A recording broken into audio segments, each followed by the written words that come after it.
Welcome back, Flyers Nitty Gritty fans, to Getting Gritty with It with your host, Steve Wallach, my partner in crime, as always, Vasily Giannarakos. Vasily, what's going on, brother? Crazy hockey times right now. How you feeling? I'm feeling good. I'm doing well. I'm excited to talk all the rumors. I'm excited to talk about the trades that have happened. We've already had some real big ones, Yeah, with obviously Brady Tkachuk getting traded, Bowen Byram getting traded for a top five pick. The first time a top five pick is traded in 18 years, which is pretty crazy, big. crazy. And the fact that it's for a guy like Byram, who, in my opinion, I don't really know if he is even a top pair defenseman at this point. That's what makes it even more crazy. So it's going to be a great episode. We're going to get into a lot in terms of rumors, Flyers rumors, the draft as well coming up, obviously on Friday and Saturday this weekend. So it's a great time to be a hockey fan, just with the most news coming out essentially in this week when it comes to the offseason, right? Like, this is the newsiest time in terms of the NHL when you're talking about Absolutely. trade rumors, trades, free agent signings, even re-signings, things like that. So it's basically, Christmas in July, almost July, if you're a hockey fan. So Yeah, dude, it has been insane. If you guys see me looking off to the left a lot today, it's because I have my iPad open here with Twitter. We will be monitoring obviously there could be trades that come up during our show. there probably Um, will be. I wouldn't be surprised if there yeah, are, I wouldn't be surprised, because right? We're on here for almost yesterday, 2 hours, so yeah, yesterday evening there was a bunch of trades between like 4 p.m. and like 8 p.m. We're recording right now for everybody's knowledge at like 5:30 p.m. Eastern. So the chances are, it's a good situation maybe for us. Maybe we'll get some interesting trades that come in during the show to make things some more fun for everybody. yeah. So So so we talked about how we're gonna do a pre-draft show. The reality is this is not a huge draft for the Flyers, and we're not exactly sure how they're gonna handle it. So we structured this show in essentially four different segments. We're going to do a little bit of Flyers updates in the beginning. There's a little bit of news, nothing big, but we'll warm up with that. We're going to recap all of the big trades that have happened over the past 48 hours.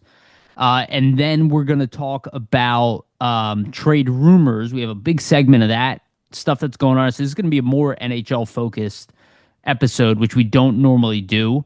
But that is the buzz. So we're going to talk about that because a lot of this stuff is affecting the Flyers in certain ways in their division for sure. Um, and then we'll end with TSN's mock draft. I am not going to pretend like I'm an expert on this draft. The Flyers do not have a high pick, and I'm not even certain they're going to pick in the first round this year. We'll get into that. So didn't spend too much time. The post draft episode, we will go in depth on the players that the Flyers select. Lying to you guys and pretending like we're experts on these prospects, which a lot of people are doing. They're not lying, but they're trying to make themselves look better than they are. This is not the analysis that we typically provide you. Usually we have watched these guys, we have followed them, we understand their progress, their projection. That I think is more valuable. So we'll have fun with it at the end. We will talk about the draft, but don't expect some kind of deep coverage. Again, for those who are not aware, usually we'd have Steve Kornianos. We would do a full draft episode. This would probably today, Vasily, the way this is going, if we had Steve on, this would have been a 4 hour episode. It would have been every yeah. trade, you know what I mean? And then we'd have gone in depth on the draft. So we don't have Steve, but post draft, again, we'll go back into Flyers. What's relevant to the Flyers? I'm sure we will select some players, and if we do end up drafting in the first round, we will research that player and we will analyze what the Flyers do get. So, before we get started with the fun stuff, just want to remind everybody who's listening to please hit the like button, hit the subscribe button. We humbly appreciate if you could do that on YouTube. We've seen some growth. We would love some more. The numbers are back up. Really appreciate it. And also, like, if you can hype the video, we have found out recently how beneficial that is to us. Didn't even really know about it as a feature until Vasily brought it up to me. So if you guys can hype the video, I think you can only do it in the mobile app. I did not see it on the web app. But you go to like above the comments, swipe like left over, where it gives you like the option to go into the comments and then you can like hype the video. It helps like the sharing portion. and gets us out there a little bit more. So if you could do that, that'd be amazing. And again, for the audio version, go to Spotify and iTunes, give us a rating and a follow if you can. That is the best way to support this show. Also, a shout out to our sponsors, Jim Steaks at 4th and South. Make sure to go get yourself a cheesesteak from Jim's. They have one of the best, if not the best, cheesesteak in Philadelphia. Make sure to check out Jim Steaks at 4th and South. Shout out to Summit Public Adjusters, 215-752-0560. Go to them for your insurance adjustment needs. It will help facilitate the process between you and your insurance company and make sure you get the best claim possible. Again, that's Summit Public Adjusters, 215-752-0560. And also want to give a brief shout out to our partners, SportsSpider.com. Guys, if you're tired of searching for sports news, SportsSpider.com has you covered. They collect the latest articles, videos, and podcasts from around the web and organize them by your favorite teams. If you want to stay as up to date on our Philadelphia Flyers or the NHL in general, make sure to check out SportsSpider.com. The link to them is in the description of both the audio and video version of this podcast. Again, SportsSpider.com, and always make sure to check out FlyersNittyGritty.com. Again, the best way to support us is like follow us on the social media stuff, give us likes, subscriptions, go to FlyersNittyGritty.com, all that stuff. We don't make a ton of money off of this stuff. Essentially, we just keep the lights on, but all that stuff helps do that. So we really, really appreciate it. All right, let's get into Flyers news. So this happened a couple days ago, but we do want to bring it up here for those who have missed it. The Flyers have released their preseason schedule. Again, the new format, because it's easy to forget this. Next season will be an 84-game season, no longer an 82-game season. So they have reduced the size of the preseason. So the Flyers will only be playing 4 preseason games, where before they would have done 6 to 7. Now it's a nice 4. We'll see how that works out. But they start Monday, September 21st, away against the Capitals. Then again, Tuesday, September 22nd, Boston Bruins. That is also away. I imagine we'll see very split squads on that. And then the 2 home games, September 24th against Boston at home, and then September 26th against Washington at home. So only 2 teams. They are really keeping it simple, lower schedule or lower travel, playing the same opponents, keeping it right in your area, not a lot of travel there. We'll see how the Flyers handle this with setting up their roster. The good news is they don't have a new coach. He doesn't need to learn that much about his roster. He knows majority of the players on the roster now. So it's good. The downside is, when you're talking about prospects, guys in the lower levels, their opportunity is now minimized. Having said that, it's a longer season, so more games at the NHL level are available. So maybe they'll, keep their roster a little bit longer, have some guys get an opportunity for a game or 2 in the regular season. We'll see how that's affected. Anything you want to add to that, Vasily? Yeah, I think for the preseason games, there's been just too many the past few seasons, right? Like it almost felt like a never-ending thing. You'd have like 7, 8 preseason games. Yeah. Really grueling. It's tough sometimes for your veteran players to get engaged. So they don't always get off to the quickest starts due to that. So I think with this, you have players potentially more focused. Also, you don't have guys wasting energy or potentially getting injured in meaningless games. I'd imagine what would happen is your first 2 games will probably be more of like a prospect-ish squad. Yep. The last away. 2, Yeah. last 2 will likely be like closer to your opening lineup. I think this is a step in the right direction. Let the guys focus their energy on the regular season games that actually matter versus preseason games that don't really have any impact. Yeah, I think even game 3 might be like a mix, and then game 4 will be like your opening night roster. And then I imagine, I didn't look if they released like the regular season schedule yet. Probably not quite yet. Not yet. Right. But I imagine it probably opens up the following week, like immediately in the beginning of October. So the season starts earlier. And I even heard that NHL is going to be coming out earlier, the video game, right, to adjust for this, for the season starting earlier. So they're announcing it earlier. So there is like now this shift where we won't have to wait as deep into October to start the season, which I really like. I do like that. I want to once summer's over, I'm ready for hockey season.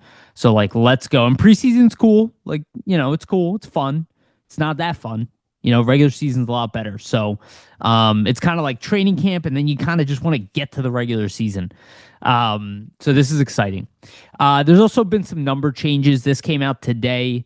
Not very serious, but there is something interesting in it. And it's happened before. But so let me just announce the numbers. Joseph Wall's number is 53. Shout out to Shane Gostisbehere, who last had that number. Simone Benoit will be 44. Denver Barkey switches his number from 52 to 86. I heard some people complaining about that. First of all, I really like the number 86, and that was his junior number, so full-time NHLer at that point. And then the implications between Jett Luchanko, who already had an NHL number at 17, and now has switched to 77, and I love the number 77, by the way. Like on a jersey, I think it looks awesome. That might be purely cosmetic, but it also tells me, and maybe you don't agree, Vasily, I do want to hear your opinion on this. It seems like he's penciled into the NHL roster. Like, I don't think they would have put him in this announcement if they thought that, hey, now that he can go to the AHL, we're going to send him down there. I mean, he played a game in the playoffs. He was with the team. I think that the Flyers are kind of like, no, we expect him to make the team. He made it the past 2 years. Why wouldn't he make it this time when he's older, more physically ready, knows the coach now, played a game in the playoffs? I don't know. What are your thoughts? They could always send him down, right? He's waiver exempt. Yeah, it's ultimately going to be dependent on his performance, right? If he comes in and doesn't look good, he's not going to make the team. Of course. But I do think that the fact he had the ability to change his number and the team is giving him that a go ahead, essentially, I think it points to the fact they're going to give him every opportunity to make the roster. And with Barkey, since he's already established himself essentially due to his play last season, and with the playoff run, I think it's like a reward for him. Like, hey, kid, you had this kind of number 52. We just gave it to you. That's like a number that you usually would get like in dev camp or something. Yeah. So it's like, hey, you did a great job. Pick your number that you want. You're going to be a part of this team next season. And I think for Luchanko, it'll just be, he's going to get every opportunity to make the team, just like how we did the last couple of seasons. And they want to make him feel as comfortable as possible, getting him to pick his own number. That might not necessarily give way to the fact he has a spot lock on the team, but that the team is obviously considering him if he shows them enough in training camp. So I think it's a good sign. Yeah, I think, again, like, they're going in with the assumption this kid made the team out of camp under both Tortorella and Tocchet, right? It wasn't just Tortorella. He also made it under Tocchet. And I think if he wasn't ready, I don't think he would have made it. Like, if he wasn't borderline, I don't think he would have made it. I think both of those seasons. Now, my concern is that I am worried that they are fluctuating this kid too much. So if there's a question that he's not ready for the NHL, like if he has a mediocre preseason, definitely send him to the AHL. Like, he has to earn it. Yeah, and he also needs to get, like, he needs the actual ice time to get himself accustomed to the pro level. Like, under Tortorella, he did get some ice time. Under Tocchet, he really didn't. So it's like, I don't want to see him playing 9 minutes, 10 minutes a night at the NHL level, or being benched, early. If it's like the first 2-3 games of the season, whatever. But I don't, I also think that's like unnecessary. If you're not sure about him, you have plenty of players in this roster as it stands right now that can be in the lineup. We will see what happens, though. There's still a lot coming, right? And I do see the reactions on Twitter, and it's like, oh, they're acting like it's September, and it's like the offseason just started. So we'll see what's going on. Anything you want to add on that? No, it should be good. Okay. Another thing that's come up, too, is Glendening. Luke Glendening apparently is having conversations with the Flyers about potentially re-signing here. I'm a little surprised, but not that surprised. I have looked at the UFA list quite a bit. There really is not, for a guy, I'm talking about for his role specifically, which is a 12th, 13th, maybe even 14th forward with the team, specializes in faceoffs, right-handed guy, really good at defensive awareness, not fast and all that. There's not a lot of great options out there for that specific role. So I imagine that's why the Flyers are keeping the door open there, and the cost would be bare minimum, right? It would be league minimum. It would be easy to send him down to the minors. And if he like loses his spot to like a young kid, it's not the end of the world. Again, the Flyers got him through waivers, and he clearly fit in really well with the team. So I don't hate it. I don't see it as like a blocker for a young kid. But I would prefer somebody a little younger than 36 if there is a good option out there. I don't know everybody's game that well who's UFA. What are your thoughts, Vasily? For me, it just seems to be a depth signing. I think they liked what he brought to the table in his short sample size. He was good on the faceoffs. I think you can't understate how important that is in the playoffs. To be honest, I don't think he would be an everyday player if they sign him. I think he would be a guy that they probably filter into the lineup maybe when there's more injuries. I do think the good thing of having a guy like him is, let's say certain young guys aren't ready. You don't necessarily need to pigeonhole them into a fourth line role where they're not going to get a lot of minutes. You could give it to a guy like Glendening where you don't need to really care about development. So there's that aspect of it. And he's good defensively. So I don't think it's like a crazy thing to sign him back. For me, he helped you out. So yeah, like I'm okay with it, but I do think like if I were to have a choice, there is Rodrigo Abels, who was doing a good job on the fourth line and is like 6 years younger. He's a little faster. Neither one of them are fast. He has a much better shot. He's pretty good at faceoffs. He's not as good as Glendening. Glendening is one of the better guys in the league. And I'm kind of like, I would love to sign Abels to like a two-way deal, to be honest with you, that he could be a vet for the Phantoms.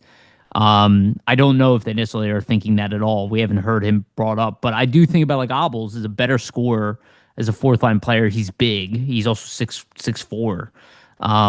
So I don't know. That's why I'm kind of like, he might be hungrier in the sense of like he hasn't really had a cemented NHL spot for much time. Like Glendening's been in the league for years and years and years. So you could get more performance or production maybe out of Abels because he's probably chasing that next contract. After this, for Glendening, you'd imagine it's probably it. I think people probably thought it was it for him after last season. Right. So yeah. It's a little bit surprising.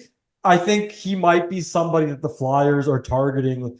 Let's say if there's really nobody else in terms of like the free agent pool that they can get. It's like, hey, we need somebody to fill up some sort of depth role. Let's get this guy we already know. But I don't have an issue with it because I think it would be a very minimal deal, minimal contract. It's not like you're losing much. It's just something to ensure you going forward potentially. So. Yeah, I think it's a good back pocket keep, but I also wouldn't fret if he was just gone, It's not going to make or break the team. Yeah, I do think he fit in really well, and I think that's why they're considering it because he fit into the roster well.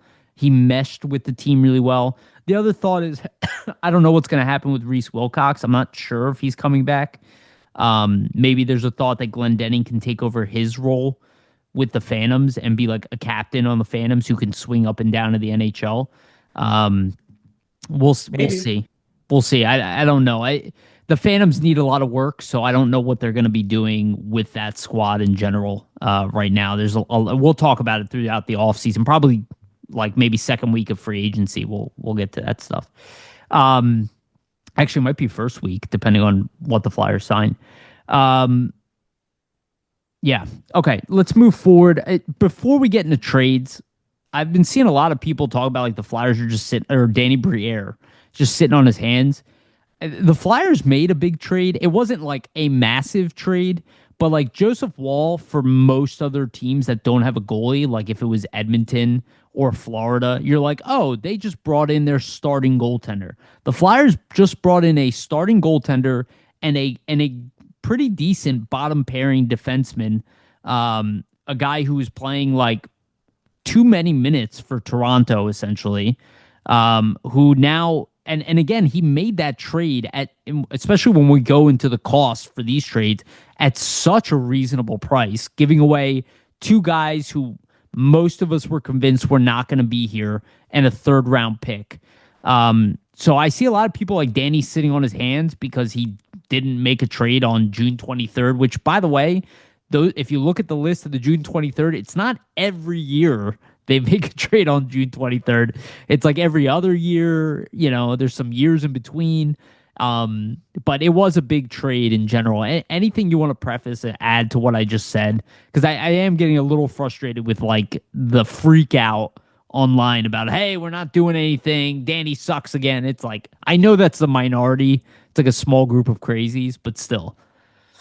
Yeah, I think it's very early in the off season. I think it would be pretty foolish to think that everything that will elapse and happen is going to occur in the last 48 hours. I will assure you that there will be more deals and more trades and more movement as we get closer to the draft Friday and even the first week of free agency. So I do think the Flyers, if you're looking at their division, and the Capitals specifically, they made some moves. I'm sure other teams in the division will also make moves. I think if you're Philadelphia, you definitely probably need to do something because the teams around you are going to make moves. If you stand pat and do nothing, who knows how that's going to impact you potentially becoming a playoff team again next season. I think it's too early to judge. Like, you can't judge somebody until the body of work, at least for this offseason, is complete. And this offseason is not complete yet. So it's really just, it's the typical culprits, right, on the internet doing what they do, complaining for no reason. So I would just say block it out because it's pretty much nonsense. We'll see what happens, what the Flyers do. I would imagine they make some sort of move. I don't know what it's going to be here, but I think they're going to try to make some additions to the roster, or get value for certain guys in situations where the value potentially might never be higher. And it would be foolish to not make a trade and kind of cash in on the asset. So yeah, I'm interested to see what they do, and we're going to get into it more here, obviously. Yeah, absolutely. Absolutely. I totally agree with that. And again, like we literally just started the offseason. He opened up with a surprise trade, and then you don't get like this like immediate high, again, and it's like addicts, it's like, where's my fix? It's That's kind what of it was. funny. That's what it was like, look, watching. Well, it's pretty funny for me just because they're acting or not. Like, when you look at online, oh, the Flyers haven't made a move or done anything. I mean, they just made a trade last week. So I would understand if maybe a trade hasn't been made in a long time or something. Like, it's been a year since they made a significant trade to bring in like a Zegras, for example, or somebody else. Sure, you want to see the GM proactively do something to change the roster in some way, but they've already knocked off probably one of their biggest needs. So I think it's better to wait and see what potentially arises out of some of these moves versus rush into something and then maybe waste assets somewhere where you could have acquired somebody that just becomes available in the next day or two that we might not be aware of. So we'll Yeah. see what happens. Yeah. And if the trade happened yesterday versus the week before, before the weekend, like the attitude would have been so different, Yeah, like yeah. I they mean, would have been like, whatever. oh, he made a Everybody trade. online, people online will never be satisfied. All they want to do is complain. So I don't even go really on Twitter anymore unless I have to do it. Yeah. So Yeah. Right now it's a necessity. I yeah, also, unfortunately, I you got to also, read through some of the nonsense to keep up with what's happening. yeah, I also want to preface this, and I'll bring this up when we talk about individual trades. Leverage, position as a GM, timing has weight on all of these trade values. And I notice that people like think that every trade now is going to be like the same ones you just saw. That's not the way trades work. And we'll get to that, especially when we get to the Bowen Byram trade and why that happened the way it did. I did tweet about that. And I want people to understand why trades like that happen, whether you agree with the value or not. I understand why it happened. Um, we'll get into that. I'm trying to go in chronological from when they happened. But we're gonna go a little bit off of that because I kept like Washington's trades together, but let's get to it. So the big one that obviously happened that sparked everything was the Brady Tkachuk trade. This has been kind of looming in the background. Again, like there was a big thought that Tkachuk wanted to come to the United States. His brother pulled a very similar thing. He's very rah-rah Americans. There's a trend now of American athletes wanting to leave Canada. We found out a little bit of information and shoot poo you, Vasily, you're to blame. No, I'm just kidding. That there's been negativity towards American athletes. I don't think that that's that real. I think people love their individual players. I think a lot of it is like, I want to live in the country I was from and I want lower taxes so I make more money and I want to go to a winner, right? I think majority of that is there. Not so much like I don't like Canadians because of the way they talk about politics. I think that is maybe 2-3% of their decision making.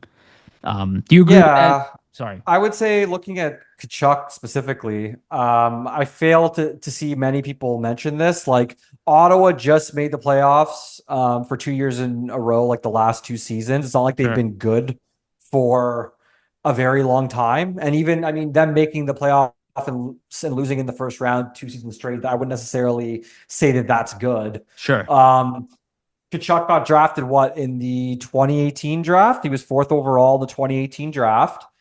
And it's almost been a decade, like on the Senators. So I could see him just being frustrated in the sense of, hey, I've been on this team for almost 10 years. We've yet to get past the first round. You could say it's selfish because he's the captain. He should be the one taking the onus and saying, hey, I'm going to lead this team out of this. But he doesn't see it that way. He sees it, hey, my brother's team, who I grew up obviously playing hockey with and I love, has an opportunity to acquire me because they were bad in a season that, quite frankly, if they didn't have the injury to Alexander Barkov and his brother, they wouldn't have been that bad and been able to get that pick to make this trade. So they basically took advantage of a situation, and Tkachuk is kind of in on the situation. And it's likely because his brother plays for the Panthers, and that's pretty much it. And they're very close. Yeah, exactly. They have that podcast together, obviously. They go to each other's games. But then they also go to the Olympics, get to play together on the same line and win a gold medal. And that probably is a culminating factor to them. They're thinking, hey, how many more chances will we get to potentially do that together and win together and play together? Let's try to do it at the NHL club level. Florida has the chance to maybe trade for you, and it goes from there. I would say, like, if you're looking at this move, to me, what it does dictate, though, is it dictates the beginning of players trying to, at least in the NHL, control their situations a little bit more. I feel like if you go back 15, even 10 years ago, if a player would have done something like Tkachuk just did, it would have been a way bigger deal in the sense of, oh my God, look how he's backstabbing his team. Like, look at this. Like, you know, he's like so bad for culture and locker rooms and all that. And this is such a like non-starter to do. Like, this is such a non-captain thing to do from a guy who is a captain, right? I think there's some of that from some of the Ottawa fans for sure. Mm-hmm. But I think that it seems more people in general are open to these players kind of dictating where they want to go. And in a sense, it makes for more interesting trades, but just like more movement in general. I think people are just tired of the NHL being so stagnant. So they're kind of opening and welcome to this now. Whereas like 5-6 seasons ago, 10 seasons ago, I think he would have got obliterated even more in the media. Like I see some outlets in Canada. Your audio went out. Obviously, taking that other stance, but I see more people. Oh, it just came back in. It's weird. Yeah. I don't know if that was your cord. I don't know what happened. Just continue. No worries. Yeah. Anyways, but I think that essentially Tkachuk, like, and the NHL, like, you're going to see more players basically take this route. And I don't think people are as adverse to it as they would have been in the past. I think people are tired of the stagnation of the league, and they're tired of people not really moving around as often. So this is kind of welcomed in a sense. But I also think, too, it's the culmination of like no trade clauses and no movement clauses. If all you're going to do as a GM is give out all these no trade clauses, no movement clauses, you're creating a situation for yourself as management level executives where guys like this that you've signed can basically dictate where they want to go because now they have the control to do that. And you kind of paint yourself into a corner. So I see it being a good thing and a bad thing. I think there'll be more movement because of it, but you might not get, as the GM, necessarily the return you should have gotten. Like I think in this sense, it's a pretty good return, but they're not getting any roster players back, right? I thought it was a fantastic return, to be honest with you, considering the position they were put in. Yeah, So let exactly. me state the return because I didn't. So it was the 2026 ninth overall pick, the 25th overall pick, a first in 2029, which is top 10 protected, and a second in 2027. I think that is a really good haul for a great player, but not necessarily like a Matthews level player or a Quinn Hughes level player. Considering the position they were put in, I think he did a fantastic job. We'll talk about the next trade, obviously, that culminates into that.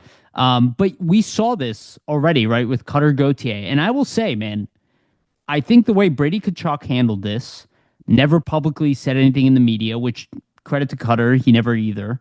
Like nothing negative about the team, right? He just completely kept his mouth shut.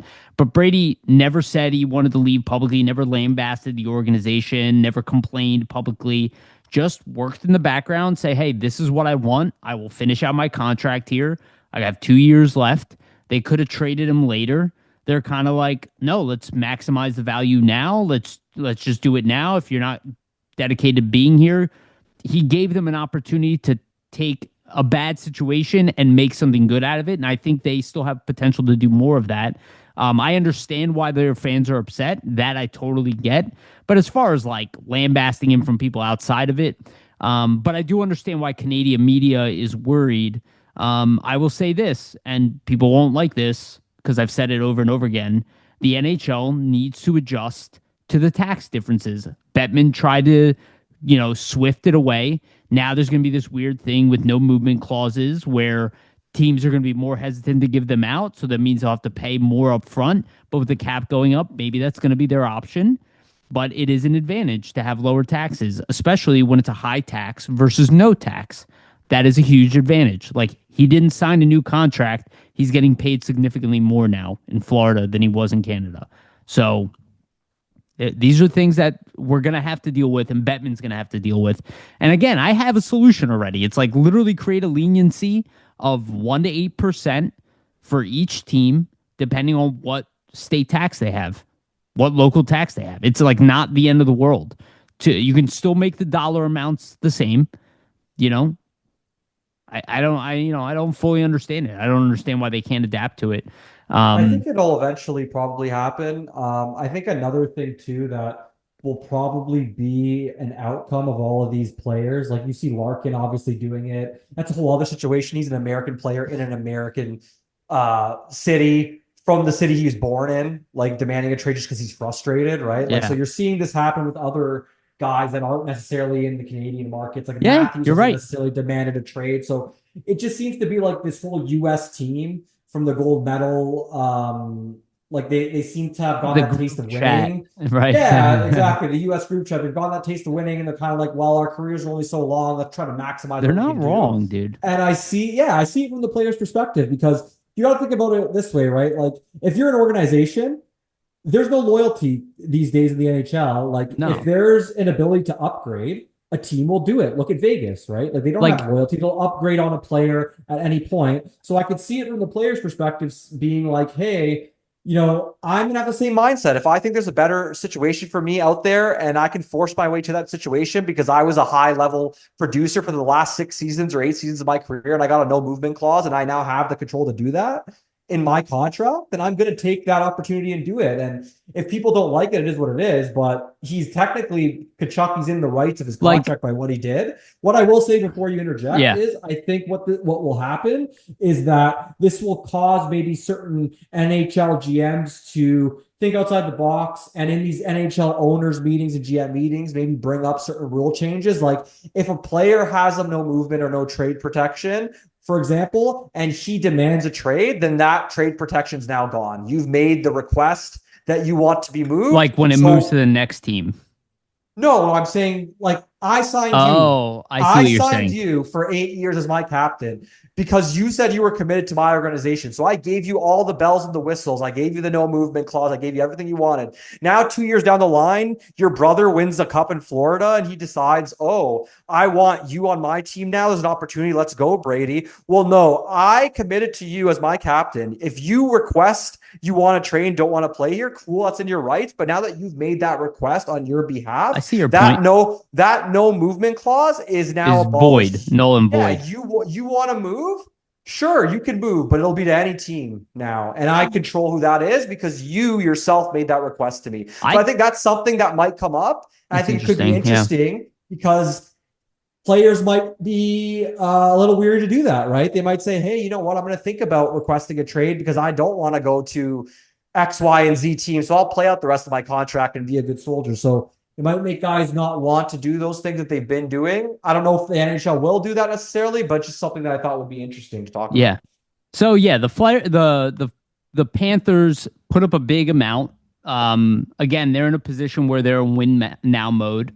Majority of their players are 30 and up. They're not a young team. They have some good young players in there, like sprinkled in there, but primarily, they're like, they made a trade and removed Samoskevich and got that 25th overall pick to put this trade together and free up cap space. They're gonna have to probably do more of that. But they're in win now mode, right? So that's why you saw a crazy value like that. Though I think the value is, I think it's probably about right. I would say they actually overpaid for Tkachuk, but I think because they really wanted to make this happen, and now you look at that top nine, they're like, we can win a cup now, And if you tell somebody I trade the ninth overall pick, and you can win a cup over the next 2-3 years, most GMs are going to do that. So I think from their position, it makes a lot of sense. And congratulations to the Sens to not get ripped off, considering the position they were in. I know a lot of people are like, we're unhappy about it, but they did not. So let's go right Yeah. into the next trade. So the Sens obviously were still hungry to keep their team competitive. They have a pretty young roster on the way up. They're not trying to rebuild. So obviously the thought is they were going to flip that pick. They inevitably did. They flipped it to the Sharks that now have the second and the ninth overall pick, which is ridiculous. But they're willing to move their second, probably willing to move the ninth too, if they find a way to improve their team. But they make that trade. They move on from William Eklund, which probably means that they are drafting a forward with the second overall pick, probably Ivar Stenberg, because I'm typically sure him and Celebrini would be a good pair. right, like they have to imagine that, right? And he's the clear cut number two. I've heard him at one. I don't really believe that, but so they move on from William Eklund, Casper Holtenoinen, and Brandon Svoboda, two younger players. And obviously, William Eklund is still in his early 20s. He fits right in with the age group at the Sens. I think William Karlsson's a really good young player. He has yet to break out to be like a legitimate top six forward. But maybe with the Sens and the fact they are a deeper team than San Jose, we might see him finally hit like 25 goals, maybe 60-point type of player. Obviously, are not getting Brady Tkachuk, but they add a couple more young players, and they still have those other assets to make additional moves. Plus, they have cap space, right? So I guess the downside is Eklund's only signed for 3 years. That's not horrible. They could always flip him again if they need to. But considering the situation, I think they did a pretty good job. Yeah, I think it's a good trade for Ottawa. They're kind of backed into a corner here with the Tkachuk trade. They're able to make sense of it in a quick order and get Eklund. He's not going to be the same quality as Tkachuk, but at least you get something, a high quality asset to replace some production, and there's more added onto the deal as well. I would say too for Ottawa, like it's pretty obvious they don't want to do a full rebuild. They have Stutzla, they have Sanderson, they have pieces.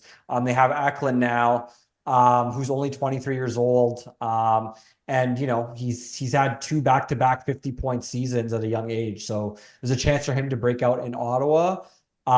For me, what this signals is I would be pretty surprised to see them trade Cousins, Pinto, now with Tkachuk being traded. Like, and reason being, if you're not trying to rebuild, trading any of those guys and subtracting Tkachuk, it'd be hard pressed to see them making the playoffs doing that unless whatever they got back for a Cousins Pinto is substantial.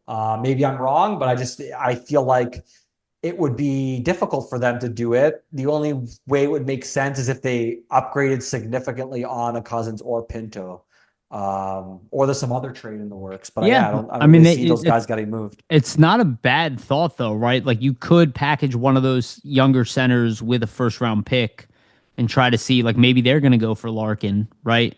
And they Maybe. go get Larkin, they trade Cousins and one of those firsts for Dylan Larkin, right? And maybe even one of the players they just got in that trade, right? Maybe that's the type of package Detroit would be happy with, right? A younger, not as advanced center. Um, I don't know. We'll see. But I think they did considering the situation that we're in, I think he did a pretty good job. Um, so the next big trade we had, and again, it was like fire. These were all coming out like back to back. Simon Nemec and Maxim Tsiplikov were both traded from the Devils to the Flames. The Devils received, I'm not going to get this right, this name right. Itanen Morin, 2026 second round pick, a 2027 first round pick, which belongs to Vegas. It's top 10 protected, and a 2028 Colorado first, also top 10 protected. Most will probably be in the later half of the first round. It is a substantial payment. I think people were freaking out a little too much about the value, considering the Flames got two younger players that they covet. Simon Nemec was a former second overall pick, still has upside, wasn't getting the ice time with the Devils as they have a pretty stacked defense over there. Didn't really fit the numbers game. So I think this was a good risk for the Flames to take. They didn't necessarily need those late first round picks as much as they need an established young defenseman that they could grow with the young players that they do have in house. I think this is a win for both sides. The Devils need to make changes because they are underperforming team. This now gives them the ability to do that. Having said that, if I were the Devils, I would have looked to package like Nemec in a trade for like a veteran defenseman who could come and take over my defense, but that's probably not their number one need. I don't really know what their need is, to be honest with you. I think the Devils are a little bit of a mess. Probably a new coach might be the biggest thing there. But I really like the Simon Nemec acquisition by the Flames. I think it's a good pickup for them. And he could end up growing into the defenseman, at the very least, a true top pairing defenseman that they desperately need over there. Yeah, I think for the Flames, they traded Rasmus Anderson. There's a hole in their back end. They're going to probably fill that hole with Nemec. I mean, their goal for him is, some sort of top pair defenseman or eventually developing into that. Now they're going to have him and Zane Parak, so that's a pretty bright future on the back end. I would say for the Flames if everything works out. And I think for the Devils, it was essentially writing on the wall. I think it seemed like they had a preference to Hughes on defense, to Luke Hughes over Nemec, essentially in terms of the ice time, right? Like they would give Luke Hughes those power play opportunities. He'd be getting more minutes. They're trying to placate Jack Hughes to make sure he stays around. Sure. So there's a factor to that. I'm assuming Nemec is saying, well, hey, I'm better than this Hughes kid. Like put me into those positions. Who knows what kind of, turmoil that's causing. So I think they just wanted to get rid of him, and they did a pretty good job in terms of the return, right? You get like those first round selections. They're probably going to try to turn that around, add something to their roster, most likely in Definitely. some Yeah. capacity. So it's another team in the division. The Devils getting better. Potentially by adding some of these picks, they might trade for other assets, I think. And then obviously the Capitals made a bunch of trades we're going to get into too. So some division rivals getting better Yeah. to start. Yeah. Yeah. A lot of these trades do affect our division and definitely our conference. But I think people are freaking out a little too much. again, you have to look at the position some of these teams are in. Some of them are not great. Yeah. You got to see what the Devils do with what they got back. Like, if they don't make any moves with those assets, then they never did get any better. I'm just Right. saying in They didn't get aggregate, better today. yeah, Right? I'm just thinking in aggregate, I'm Or expecting them yesterday. to do so. Yeah, in aggregate, I'm expecting them to do something with those assets to get better. We'll see if that does actually come to fruition. A lot But easier said than done, but I would imagine they're going to do something. They're they're definitely gonna going to do try. something. Because as of right Yeah, now, they are a worse team than they were yeah, 2 days ago. technically. Right. Having said that, they have the opportunity to get better. Right. And they're a team that needs to get better because they've underachieved. Again, on paper, I don't love that anymore. Underachieved on paper, but they got to do something. So this was their decision. I mean, you take a guy second overall, and it doesn't work out with him. That's not a good look. I mean, it's happened to us, and it's set us back substantially with Nolan Patrick. So that could just end up hurting them in the long run. We'll see. The next one, this one was the most divisive one. Bowen Byram traded to Chicago along with Jordan Greenway.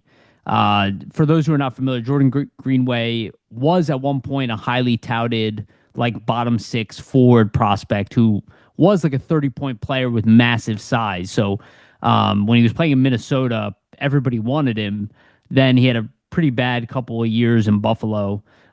So he was traded along with Bowen Byram for a pretty crazy return, the 4th overall pick, the 45th overall pick, and Louis Crevier, who is a big, sizable defenseman who has some offensive upside as well. Really, probably a perfect 5 or 6 guy on a really good team.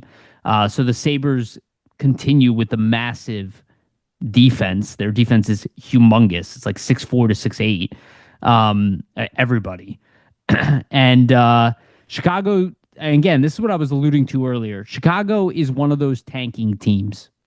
This is the reality of tanking, which I bring up all the time. Everybody thinks, and I'm seeing like, oh, trade Tippett, trade Risto. It's like, yeah, just make your team worse and keep accruing picks.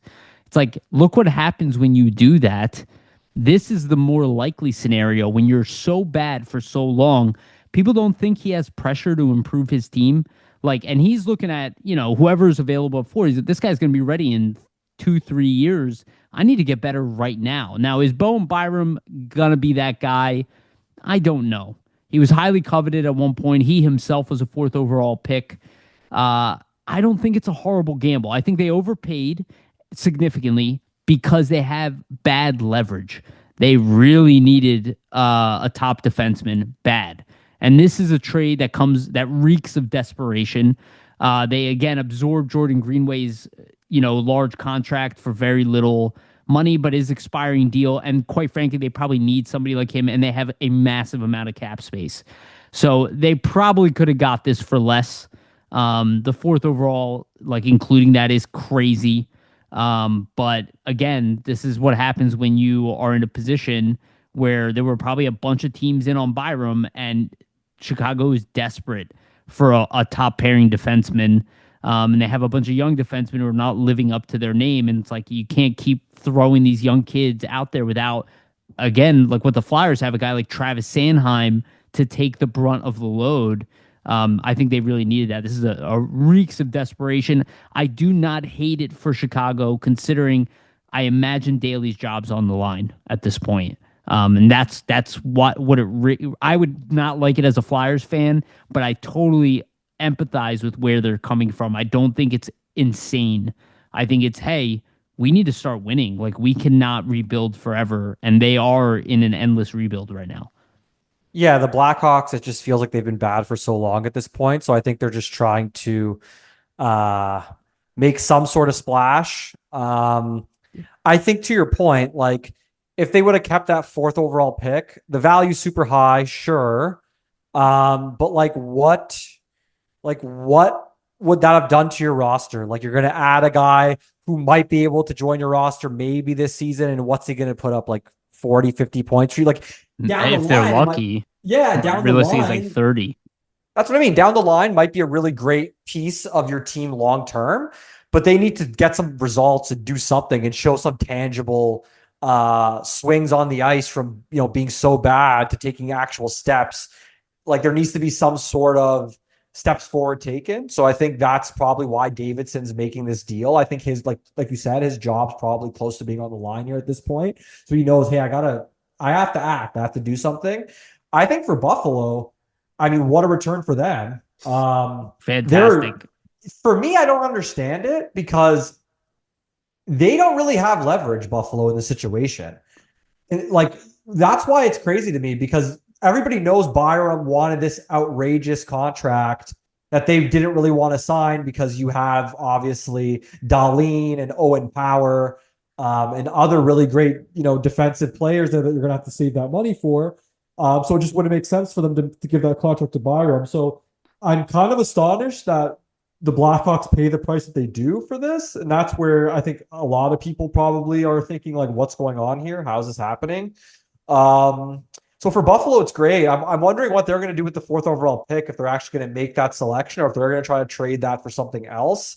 So that'll be interesting. I think based on what they did in the playoffs, they'll probably try to trade it for immediate help, but you never know. I don't know if they're going to try to force something if it's not necessarily there. You can't go wrong adding a 4th overall pick. So yeah, I think for Chicago, what's pretty risky is that Byram's never been a top pair defenseman in any capacity at all at this point. He's never been able to play against top level offensive players and shut them down effectively. The most points he's ever had is 42 points this past season and 11 goals.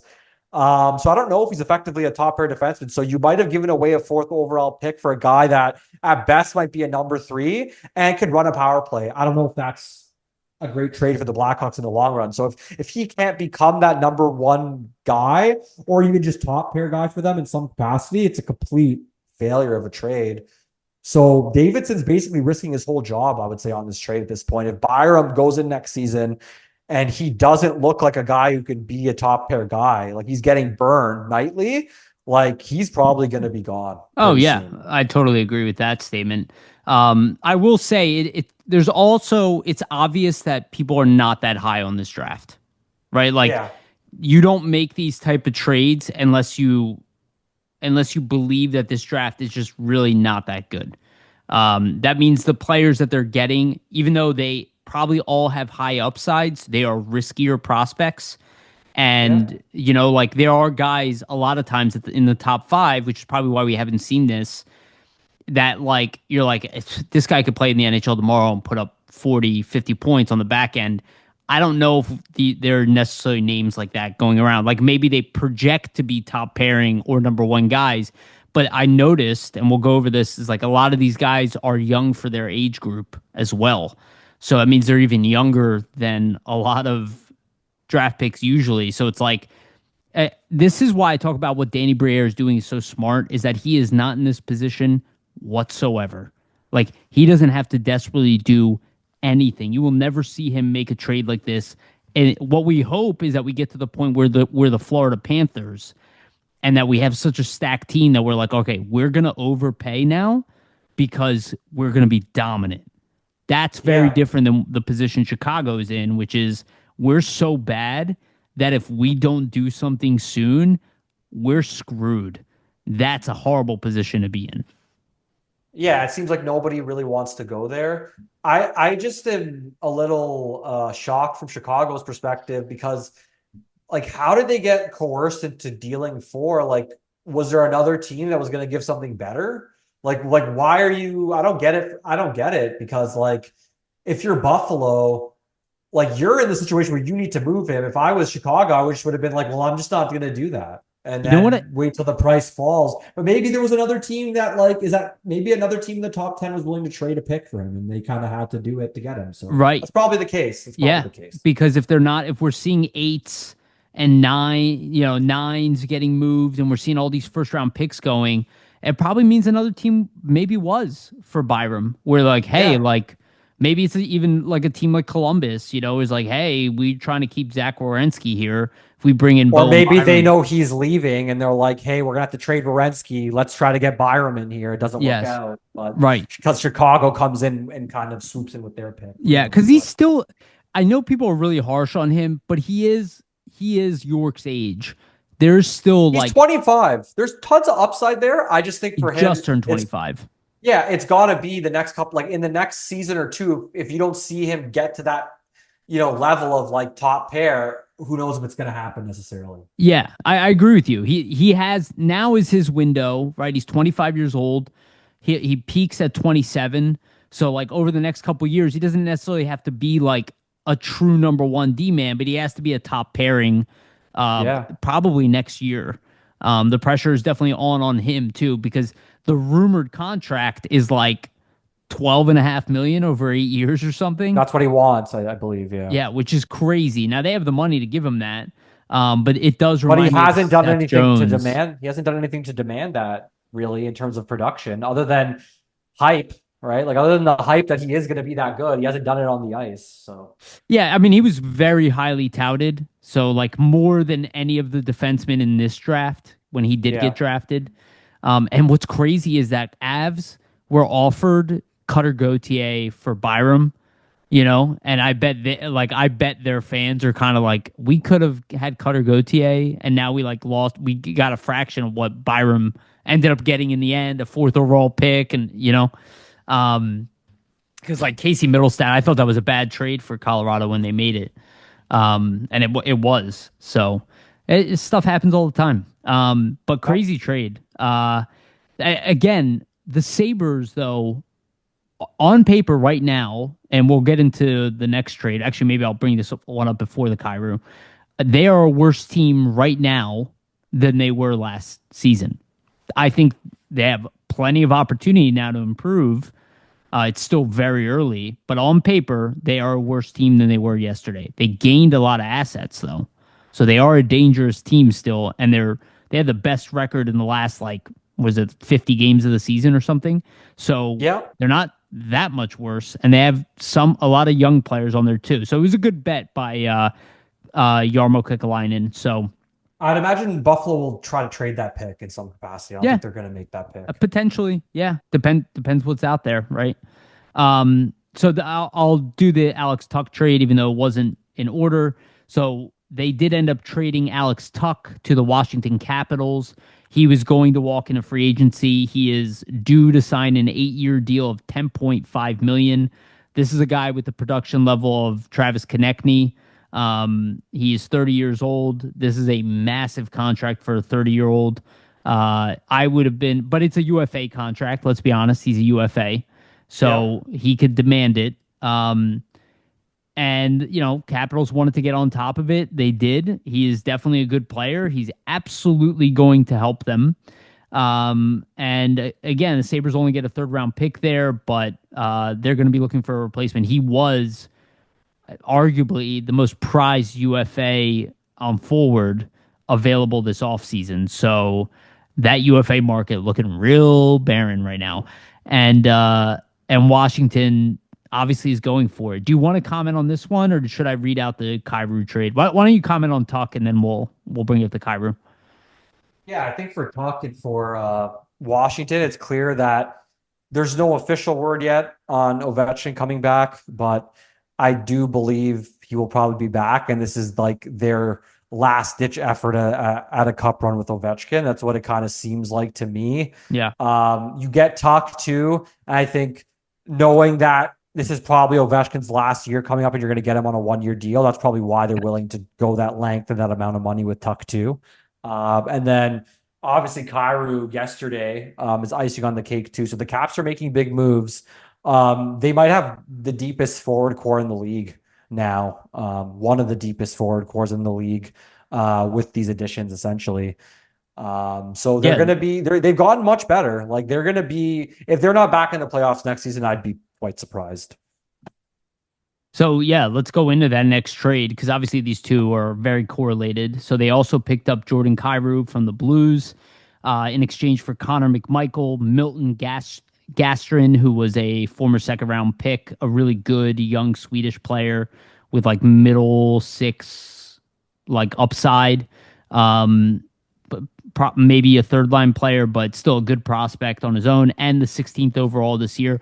pretty hefty price for Jordan Kyrou, in my opinion. I think again, if they're going for it, they did get the best player in the deal. Having said that, I think Connor McMichael is a really good player. So, but Jordan Kyrou is more dynamic, but it's a pretty hefty price for them. But they are better today than they were yesterday. And that is, I think, a good takeaway from them. They had two really good wingers. I heard something, maybe they're even going to try Kyrou at center. I don't know if that's actually the case. But they have a really deep top nine now. They're ready to go. They're already a good team that kind of underachieved. They're not a lot of that injuries good, though. last season. A lot of injuries last season. They didn't have Wilson for a lot of time. Dubois out almost the whole season. So Yeah. I imagine you get a healthy Dubois. You add these two guys like Kyrou. Kyrou's had 370 or more point seasons. McMichael's 25. The most he's ever had is 57 points, 26 goals. Like Kyrou's had 37 goals before. So I'm imagining they're hoping he gets back to something like that where he's close to that 37, 35, 36 goal range that he's kind of been in, versus what he did last season, which was kind of an aberration. I think they're just betting on, hey, I think they believe McMichael is probably going to eventually top out at what Kyrou is. They just don't know if he's going to get to it right next season. And I think they want to try to maximize Ovechkin's last season and give him a chance at a cup run. So I think that's what this is. I think Washington's clearly trying to placate Ovechkin for his final season. That's what it seems like to me anyways. Yeah. My concern with the Caps, though, is their defense is nothing special, and they don't have Carlson anymore. I don't know. I don't think, maybe I don't know their team that well. And again, Hudson, the Cole Hudson is young. We'll see. They've surprised people. They have a good goalie too. They have two good goalies. So we'll see. But I think you're right. I do think that they are going for, we're a good team. Let's be as good as we can. Let's give Ovi another run. We'll worry about the problems in the future. Yeah, and it's not like you added two guys that are like stiffs. Like Kyrou's 28 years old in his prime. Like he's probably going to be productive for at least 4, 5, 6 more seasons, I'd imagine. Tuch too, like he looked good last season. He looked good in the playoffs. It's not like these guys are like old or terrible. It's not like you're taking swings on guys that are like, in the twilight of their careers or anything. These guys are in their prime. So I think that's probably a part of it as well. Yeah, no, I think you're right. So Capitals will have to worry about. They did get better. Again, the Flyers have opportunities to get better too now. But I still am not terrified of the Capitals. I'll be honest. I think these are good moves for them to make. They're gonna probably 30 goal scorers you added basically. Yeah, and about the Ovechkin thing, I looked at their cap situation. Even with signing Tuch to that large deal, they still have over $10 million. I think Ovechkin's probably not going to demand that much money because he's going to want to win a cup too. He's probably only here for that reason. He probably realizes what they're doing and is saying, hey, if I take $7 million or something, I could see him taking 5, even something like that. Yeah, that's what I mean. Yeah. If you leave things more open ended, so the team can get better, so you guys have a better chance to win. I could see Ovechkin doing that. Yeah, because he's gonna have a reduced role. He's up there in age. I think he's 40 already. Yeah, he's 40 years old. Yep. So I could see him taking 1 year at a time, cap wise, $6 million. Yeah, something like that, and just giving them a break money wise, and they roll with a deep top 9 and try to outscore teams, right? I think that's what they're going for. So interesting move by them. Again, for the Blues, I really like the move. They are in this retool, rebuild window. McMichael matches Robert Thomas. Again, I don't believe they're trying to trade Robert Thomas at all. Holloway, Broberg are the same age group that they right. Exactly. McMichael now fits into that group. They have Gastrin who's going to come up. They have 4 first-round picks. I imagine they'll probably use those to try to move up in the draft more than they will to try to bring in a roster player. But I like what the Blues are doing. They're quietly we're probably going to be better than people think we are, and we have a bunch of first round picks. Because they were good at the end of the year. They collapsed, and then all of a sudden they just started winning. So I'm interested to see what happens with the Blues. Luckily, they're not in our conference.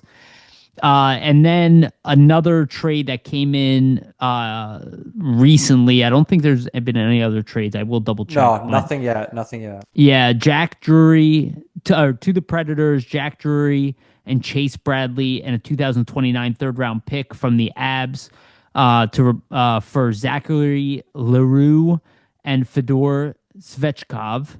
That's a Um, great name, Zachary Leroux. Great hockey name. yeah, I remember Craig Eagles when he used to come on here. He used to talk about him a lot when he played in the Q. So, from what I understand, he is a nut. Physically, he like tries to kill people on the ice. So, the Avs just trying to get a little tougher. Jack Drury's kind of a guy who hasn't done too much. Just kind of like a even swap trade. They throw in a third. This is like our bottom six guys for your bottom six guys, different types of needs. I don't think necessarily either team got better from this trade, to be honest with you. I don't know any of the players that well, but it seems like a pretty horizontal move to me. The Preds walk away with a third round pick in 2029. So the Avs, I think, are just trying to be built for the playoffs a little bit more. That's it. That's why I think they went for Leroux, you know? Yeah, I agree. I think he brings some more physicality. I think they tried it with Drury for the last couple of years. It didn't really work out for them, right? Like he wasn't that effective for them in the playoffs. So I think, hey, let's try to do something different. It could also be maybe they have other people targeted for the bottom of the lineup that they might be trying to sign or trade for in the coming days as well. So who knows? But Yeah. I think for the Avs, it's like a real disappointment, obviously, after what happened to them in the playoffs. So who knows what they're going to do? I'd imagine they might try to shake something up as well at some Yeah. point. So I have this on here too. So um, Raddysh is signing with the Leafs. They traded for his rights from Tampa. Um, Plays into the Carlson stuff for me. And I can tell you yeah. why. I can tell you why. So, like, you see Raddysh go. They have some cap space freed up now because they're not going to sign him. The talk in terms of like the national shows, I think on the Jeff Merrick show, he was talking about, and even Friedman too, that like the inklings are that Tampa's now probably the front runner for Carlson. So we'll see if that's the Well, case. I think the Flyers will still be interested. They're going to try to make an offer. But who knows, right? Like if he wants to go to Tampa and that's his preference over the Flyers, there's not really much you can do. If you're the Flyers, the one benefit you do have though is you have a lot more cap space in Tampa. So what you could do is maybe you offer a crazy deal like 13, 14 million for a year or two and see what happens, right? yeah, we're jumping ahead a little bit here because I do have this as like the next topic essentially right after we cut to the halftime. But I will say this: Tampa only offered Raddysh 6x6. So they didn't offer him big money.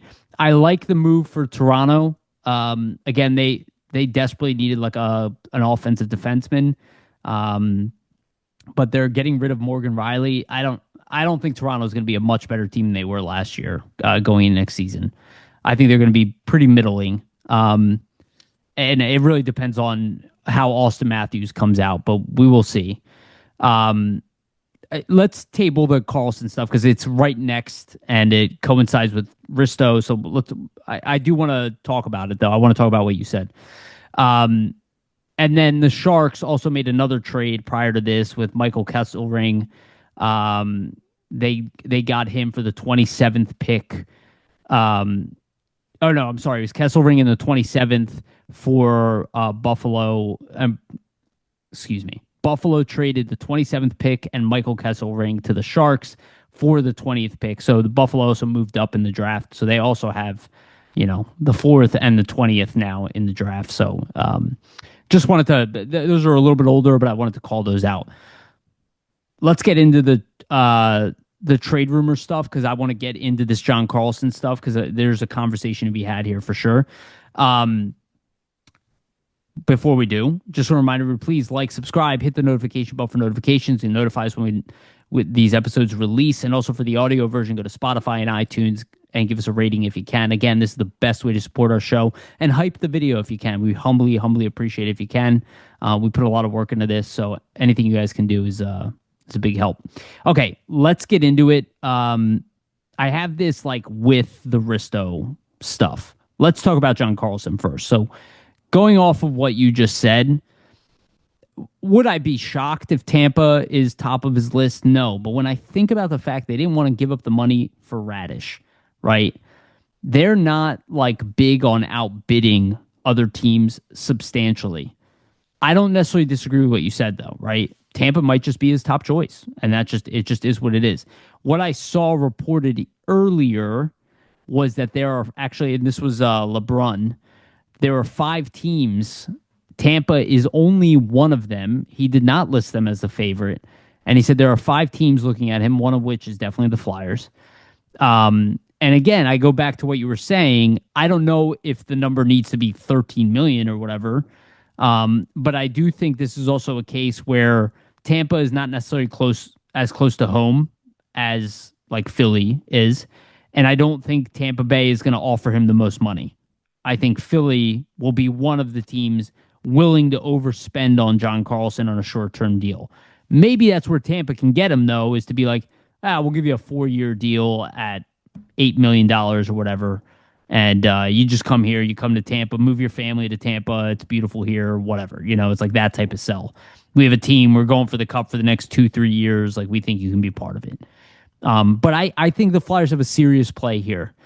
And that does coincide with the Risto rumors that we heard. We brought this up, and I think there's still wisdom in the fact that I don't think the Flyers are eager to get rid of Risto unless they have a replacement coming in for him. And I think they're kind of waiting on that. I think there is some tampering going around the league in general, and I think they have some conversations already with Carlson's camp of whether he's actually interested in Philly. I imagine he probably is. I don't think it's a surefire thing he's going to Tampa. That's what I'm saying. Yeah, I think it's possible. Like, I think there's going to be different avenues, like different teams interested. I'm just going based on what I heard on like 32 Thoughts. Sure. Elliot Friedman saying, hey, like Tampa Bay is going to be one of the front runners. So, if he's going to say it, I wouldn't be surprised. Like I said, I think the Flyers will have a chance. I just think if Carlson's trying to potentially look at it like, I only have a few years left, win now situation, Tampa probably might have a better chance. Potentially their window's closing. They have Kucherov. I think the money thing for Raddysh, I just think Tampa Bay realizes Raddysh isn't that good without Kucherov. I think that's what they know. That's why they weren't willing to offer him what Toronto did, because they probably say, hey, remove Kucherov from the situation. He's not anywhere close to whatever he did. Sure. And Toronto, if you think he is, good luck. Have fun. Because I don't think he's going to be anywhere. I don't think he's going to be anywhere close to what he did in Tampa. Because, and no matter what you say, he's going to have Matthews to play with. That's an elite player. Well, he has Nylander, who's an elite passer.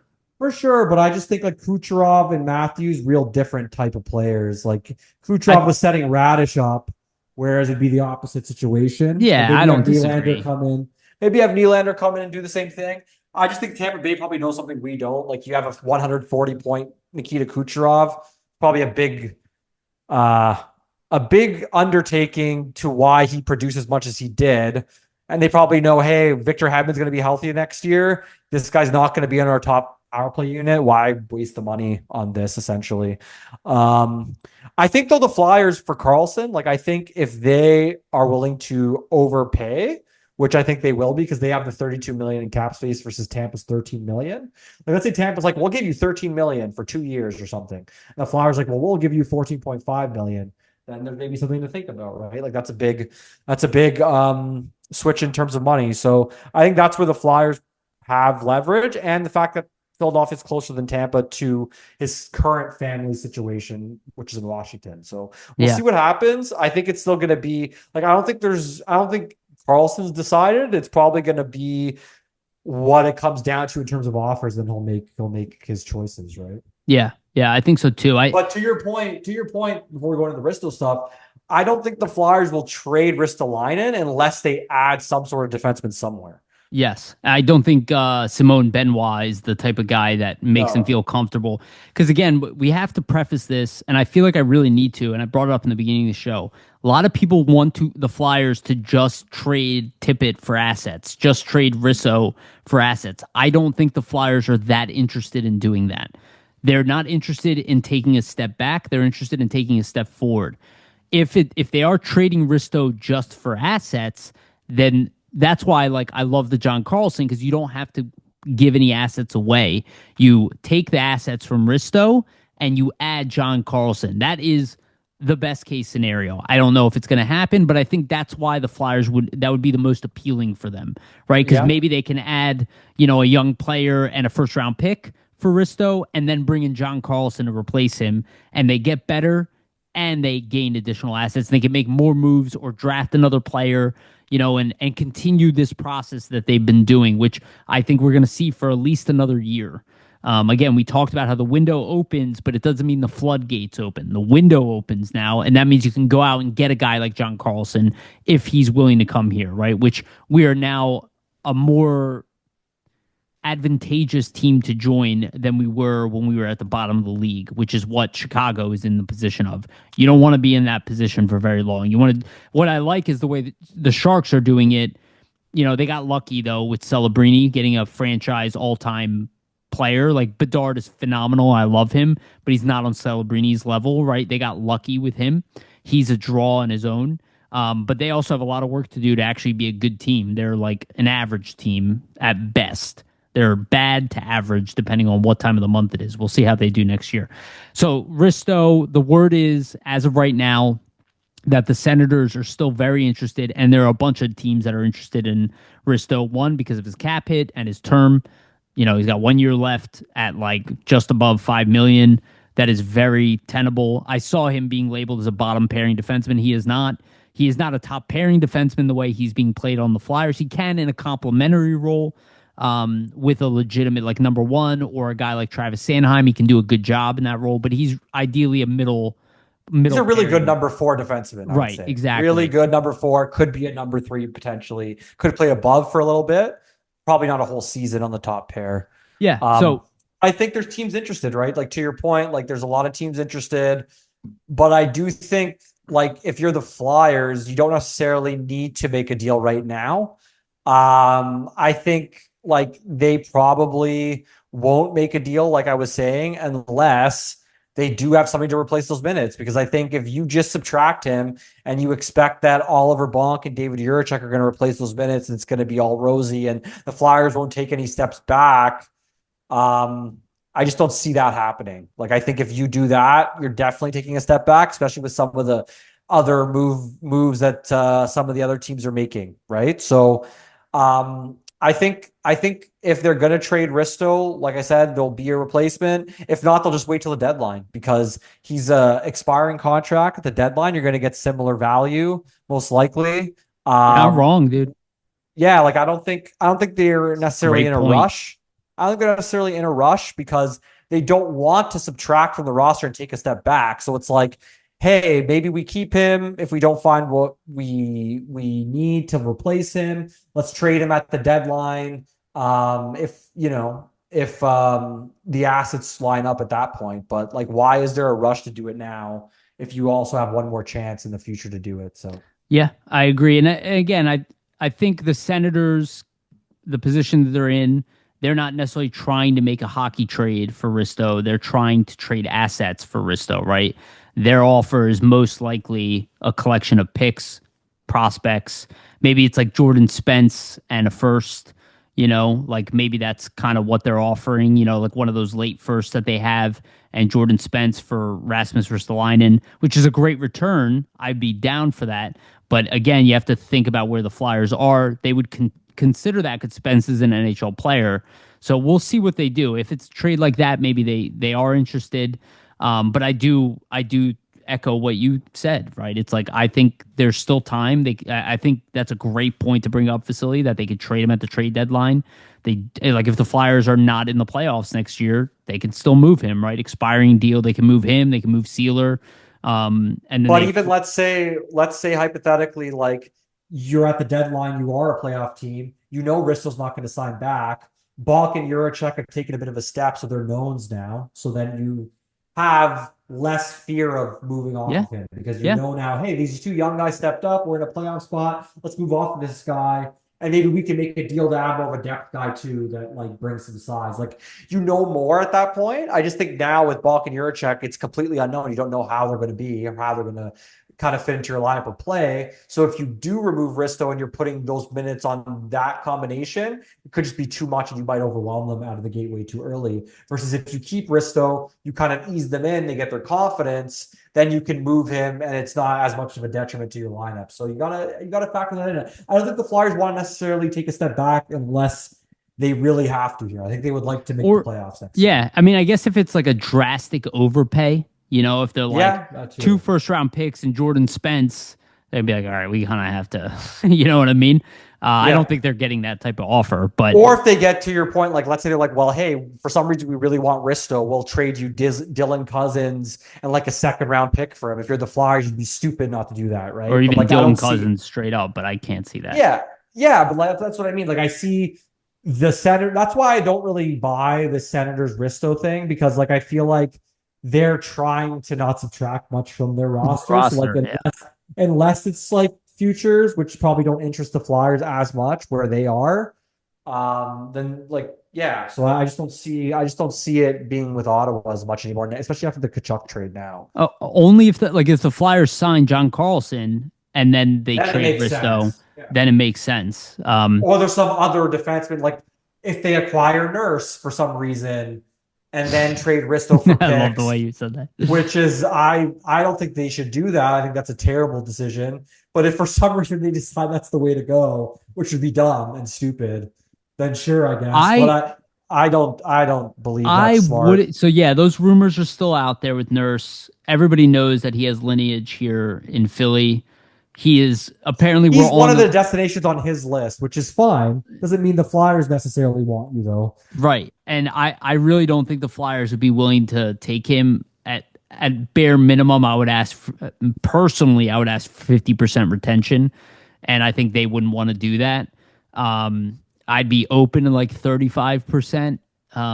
But again, I don't know why Edmonton would do that. I think there's probably a more desperate team out there for a guy like Nurse than the Flyers would be. Because, again, like, what would they want for that kind of retention? Is it a first-round pick anyway, and then they trade Risto, and then they break even on the first-round picks? They don't accrue any assets, and then they just swap, a Risto contract for a Nurse contract, and Risto already fits here, and we don't know if Nurse will fit. I don't know. I don't see it. Risto's better than Nurse for me. Like, at least defensively, you can make the argument maybe offensively. Analytically, he is. Yeah, but you can make the argument maybe for Nurse offensively if you want, but he also plays with Connor McDavid, and Ristolainen doesn't. So and Nurse that needs to learn Tocchet's system. Yeah, I don't like the Nurse trade. I think it's more a rumor coming out of Edmonton in the sense of, oh, look, here's the teams he wants to go to. Philadelphia, Donovan McNabb. I don't think the Flyers would be interested. I think to start this conversation with the Flyers, 50% would need to be retained, and there need to be even more on top of that. So I can't see it happening. I think Ristolainen is honestly better than him. Yeah, and I think this does align, though, with Briere's attitude of where he is positionally in the marketplace, where it's like, if I can take advantage of a team's desperation, I will. Sure. So if you'll give me 50% retention and I give you nothing, you know what I mean? Then yeah, I'm open to that. Like, I'll take Darnell Nurse at $4.5 million over 4 years. That's not bad, right? Yep. I could fit that, right? I can trade Sealer if I need to free up some extra cap, which we don't. I just don't think they're going to want to retain that much. They're probably looking to retain a couple million. Right, exactly. And I don't see him as a $7 million defenseman. I just don't see him as that. And again, why would we do that when we have an equal guy at 5?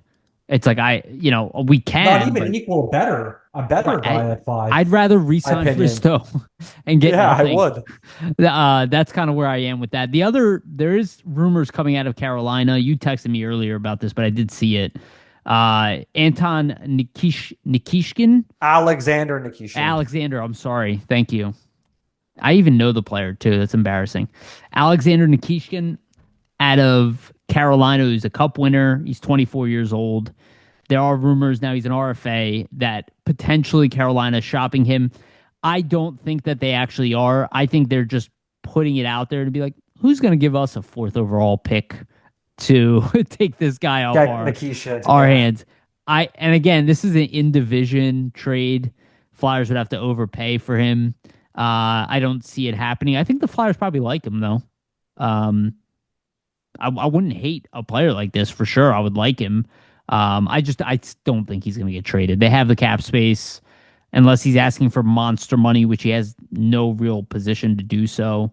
Um, I don't know. I think if with them, it's just kind of like because he's going to probably be like, well, I want a cup. I want to let's see if I can win another one.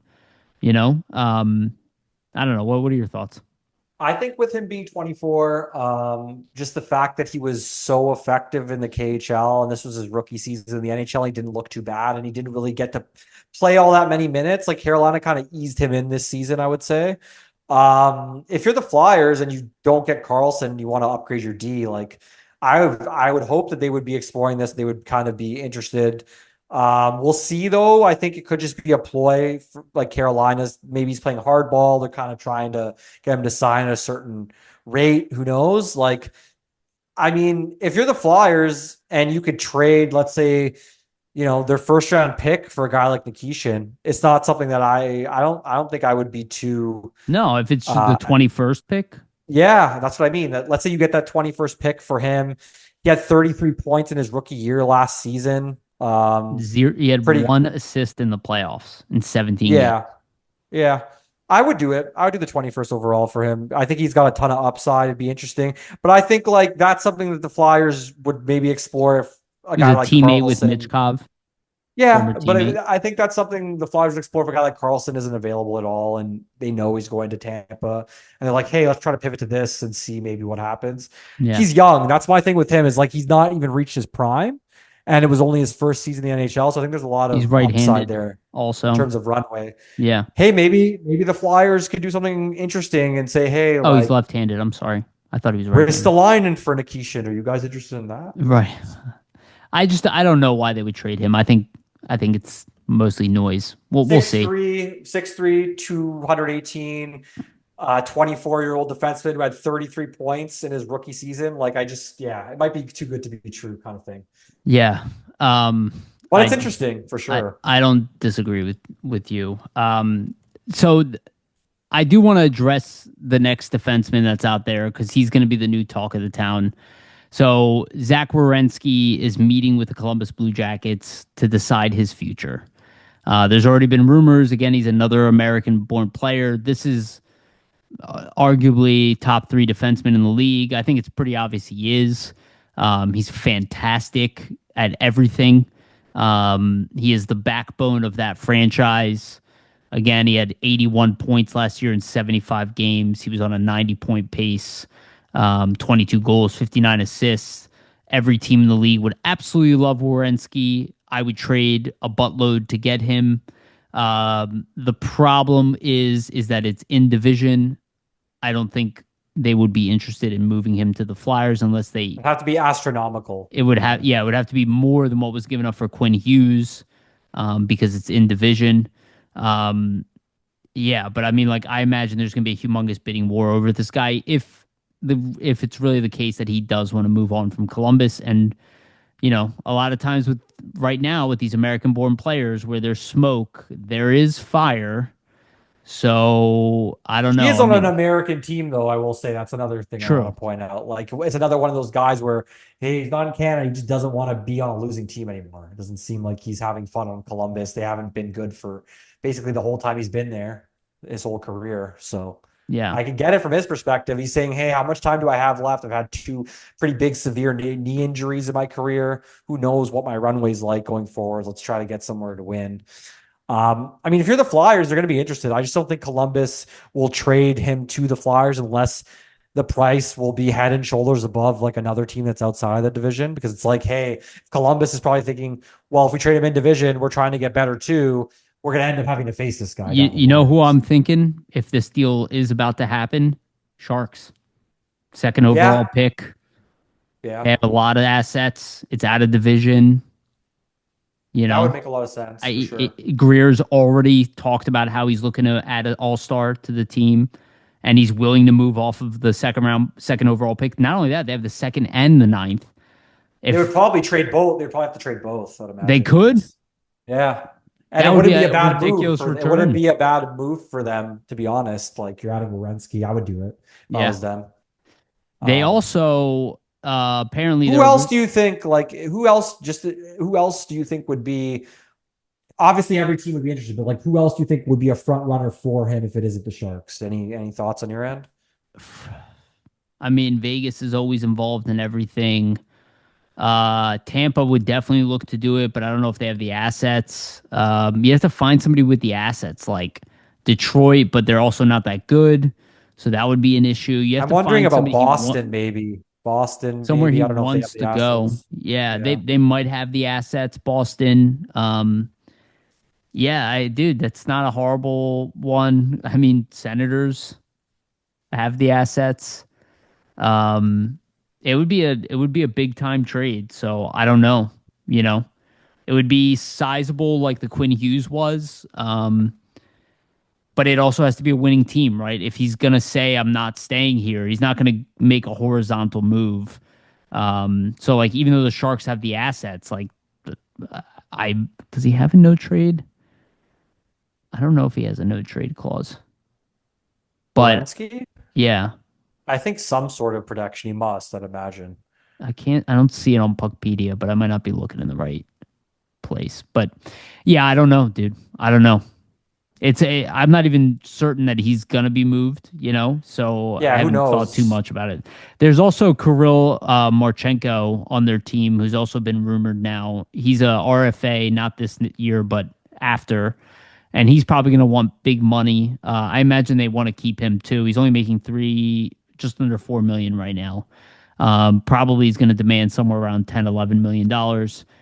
That's Um, another thing though. Like I think if you're the Flyers, imagine him and Michkov, that'd be magic. They play really similar styles, but it's just like there's no way that they're going to trade him in the division. They'd be stupid. I mean, if they do, sure, pounce on it if you can. yeah, I mean, And I would then obviously just to include add, Owen Tippett in that trade. oh, But 100%. Yeah, just to add, yeah, Werenski does have a no move clause, modified trade clause for the 2027-28 season. So 10-team trade list in that season.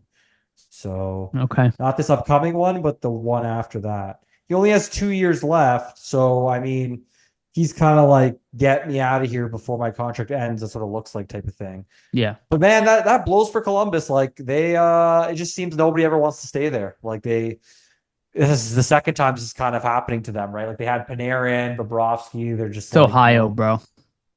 yeah, Unless it's it's true. football, I Nobody expect it cares. every time. Um, all right, let's move on. Jason Robertson is still out there. He already denied a contract.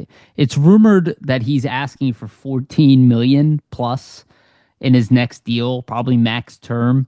Again, fantastic player. I understand why he's asking for it. It's Kaprizov got 17 million, so he's like, why not? Yeah, and I will say this: Dallas cannot afford to give him 14 million.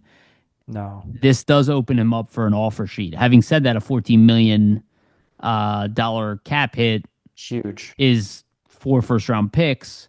So maybe that's a team like the Sharks where like Robertson really wants money. Sharks have picks to trade and they want to add an all-star. I think Dallas is still trying to get that deal done. The Flyers would be willing to give him 14 million, I think, potentially. Um, Yeah. but I don't we know if also they'd be don't willing to pay the price in terms of that offer sheet, the though. That's trade. the only thing. Yeah, the trade It's we a wouldn't be willing to do it's on a pretty top of big the money. poison pill. It's a pretty big poison pill. A lot of cap space. I mean, obviously he's over 100-point player. I believe multiple times. So it's not like you're getting a guy who's like not productive or anything. I mean, I saw rumors of potentially like Detroit maybe looking to trade Larkin for Robertson. See, that would be kind of interesting because you have two Yeah, guys that both want out in a sense. Well, I don't think Robertson wants out. I just think they don't want to pay him what he wants. So yeah. But but like that'd yeah, be interesting maybe if you're Detroit, like maybe try to explore that. See if you can get Larkin to accept. I mean, yeah, if you're Dallas, like, yeah, 109 points in the 2022 season, 96 points last season, 24, 25, 23, 24. He had 80 points. So like, and he yeah, produces in the playoffs as well. yeah, like he's going to be a big loss for them. So if they like, I would imagine they would want to add a roster player back that can fill that spot in some capacity. So they'd probably be interested in Larkin. So we'll see if that anything materializes there between those two teams. Yeah. Maybe they'll trade with Columbus and bring Werenski in. That'd be interesting too. Like the thing is, when you have these big time players, you make a deal like that, it's not as risk adverse because at least you brought in a guy who's also a high producer for you. It's a different position, but they still have value. Whereas like the picks and the assets, sure, like it's a lot, but who knows what those are gonna? It's all lottery tickets, right? Who knows what those are gonna end up necessarily being? Yeah. So I imagine they're trying to keep Robertson. I mean, he's a hell of a player. So he wants double his money. I mean, like you said, he yeah, had 96 points last year. So I don't know if he'll end up getting 14 in the end, but I could definitely see 13, 12 to yeah. 13 mil. 13 mil probably. We'll see. We'll see.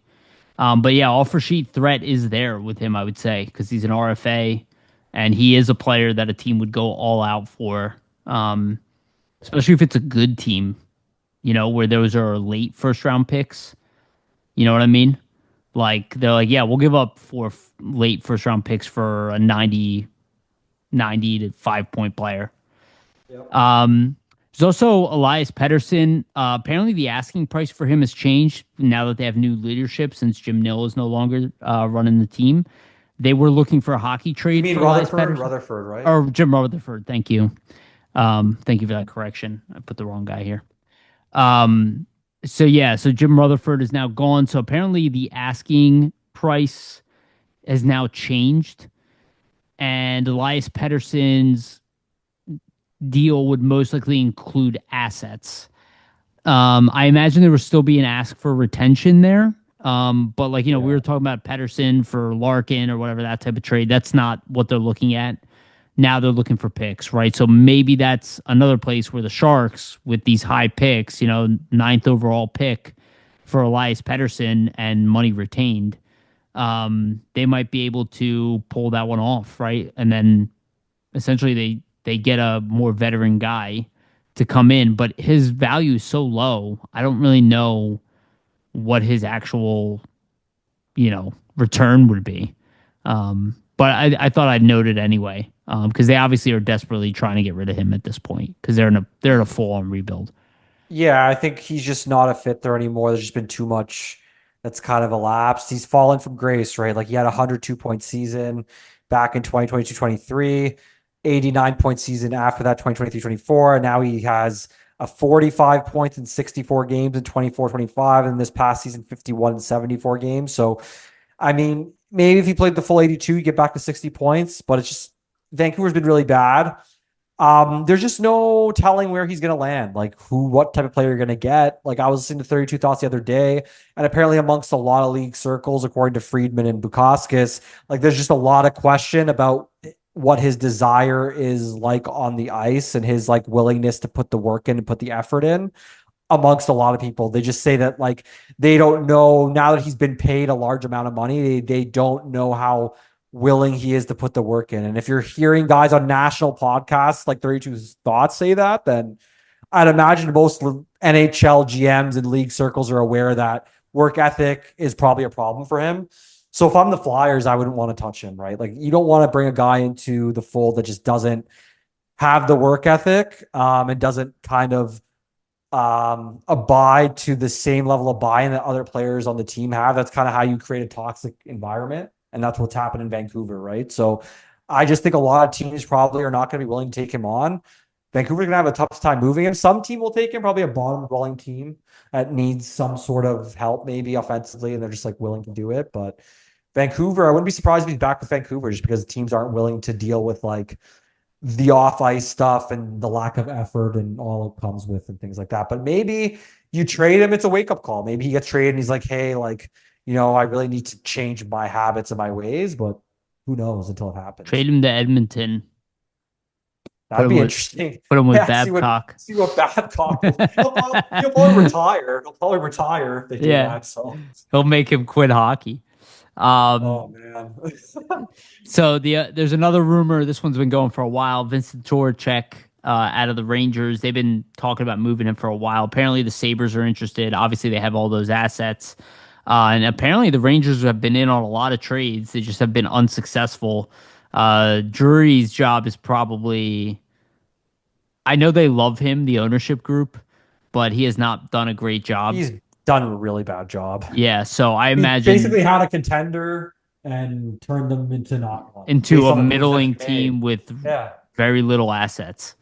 And so Um, because of the moves that he made, really, yes. like if he would have just left the team as is, as he kind of acquired it, like they were looking a lot, yeah, they were It looking a all lot better. went Too much downhill meddling. after he traded the captain, like Truba, yeah. forcing the captain out, and then it didn't get better. Like I didn't hate the JT Miller acquisition, but um, I don't Too know. little, too late type of thing. They're just like a middling team. They're just not that good. Though they do have a great defenseman in Fox, and they have a great goalie in Shesterkin. But I don't know. But I could see the Sabres looking at Trocheck and not having to give up too much to get him too. Probably one of those, maybe their late first round pick to get him.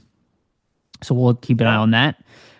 The Flames apparently are interested in trading Connor Zary. The asking price is only a second round pick. This is a former first round pick. He does primarily play wing, but can apparently play center as well. He's a 30-point player at the NHL level. Kind of reminds me of like the Morgan Frost situation with him a little bit. A little bit, yeah. Yeah, just kind of get him out of here and let him go get a fresh start. I think the Flyers could be interested in something like this. I just don't know what spot he really have on this team unless he's an actual center, and I think the Flyers are so full with wingers that I Yeah. don't think Zary's on our radar. I think unless he's actually a center, which he hasn't really proved to B. do at a high level in the NHL, like it's like to me, if you're acquiring him, if you're the Flyers, it's like, well, you basically acquired Morgan Frost again. It's kind of a similar type of player, very similar skill set, similar point production, similar age as when you traded Frost away as to when you would be acquiring him. I just think the Flyers would be willing to give a shot on the roster to a Berglund or a Luchanko instead of a guy like Zary at this point. They just say, hey, why not develop one of our own guys, then bring this guy in that might be Morgan Frost version 2. It's not something they would want to spend their assets on, I would imagine. Yeah, I think you would keep that pick and maybe put it in a package for a guy that's really going to upgrade your team. Yeah. Also, Jordan Binnington's name's been out there quite a bit. There are 3 teams that really need goalies. Panthers have no goalies under contract, and apparently Bobrovsky is not coming back. He wants a big payday, which is crazy because he's like near 40. I don't know why he. I don't blame him. My thing is kind of like you made a bunch of money already. You were the highest paid goaltender forever. Like, go win another cup with this super. He's probably like, I already won a cup. I don't care. The thing with back him to Columbus. Maybe, but the thing with him and what I know is probably irking him is Marchand got this huge contract, wasn't there the whole time. He was there, saw it, went through the turmoil, the upswing. He's probably like, well, pay me this.